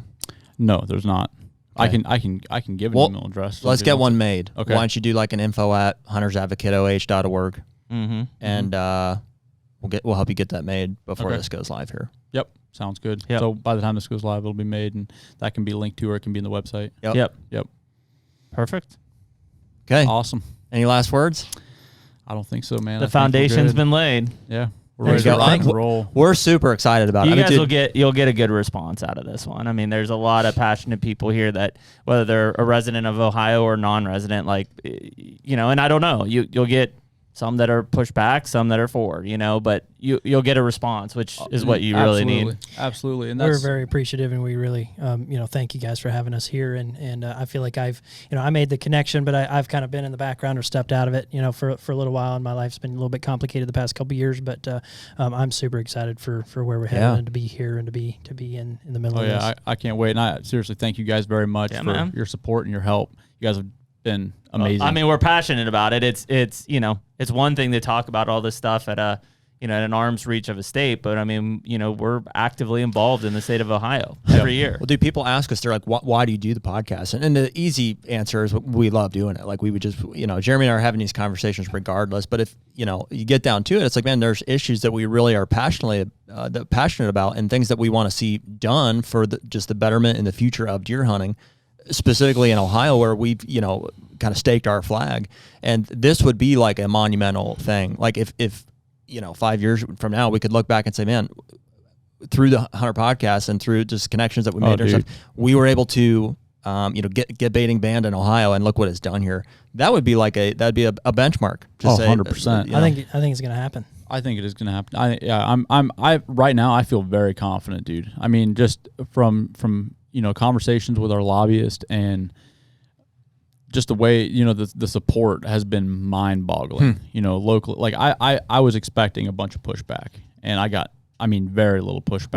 What does an action timeline look like on that, just for people listening? Because I don't want them to wake up 3 months from now and be like, still nothing, stuff takes time. Okay. So in 3 months from now, it's not going to be, it's not going to be done. So where we're at basically is right now, there's nothing happening, at the state level with the legislators are not in, essentially. Okay. I think they come back. I want to say recess. I want to say it's like October they come back, and then they're there voting on new bills and everything, getting everything in order up to January. Okay. And at January the clock turns back. They start over, and they're open to new bills being introduced, and that's when we're working right now. Basically, we're working on relationships and building, tying into some of these people that we feel like we need to make things happen on the legislative level. And we're going to be working with that pretty much till have a bill ready, hopefully come January, and try to get it sponsored and pushed through is the goal. Cool. So we're looking, hopefully, I would love to see it done in January sometime. Mm-hmm. But reality is it could go a 2-3 years. It could. But we're not going to quit fighting this thing. That's for sure. Very cool. Freaking kid's 24 years old. I know. Believe that? Nuts, man. Yeah, it's pretty wild, man. Good job, Dad. Yeah. Well, don't people will use that to your disadvantage, right? Just you surround yourself with the right people. Don't let them get you on that side. Oh, it's all about who I have around me. At first, I started, Jared and I started this conversation, and we were talking about it, and dude, I was drowning and stuff until we got some good guys, to help, and it's just a world of difference. Well, sure. There's an army out there that's willing to get involved. Sometimes you just gotta spark them up. Yep, exactly. Yeah. Awesome. Pretty cool. I'm good with that. Good with that? Yep. All right. Well, cool, guys. Well, we appreciate everybody listening to this episode of HUNTR Podcast 189 with the Hunters Advocate of Ohio guys, and we'll catch y'all next week. Later. Take me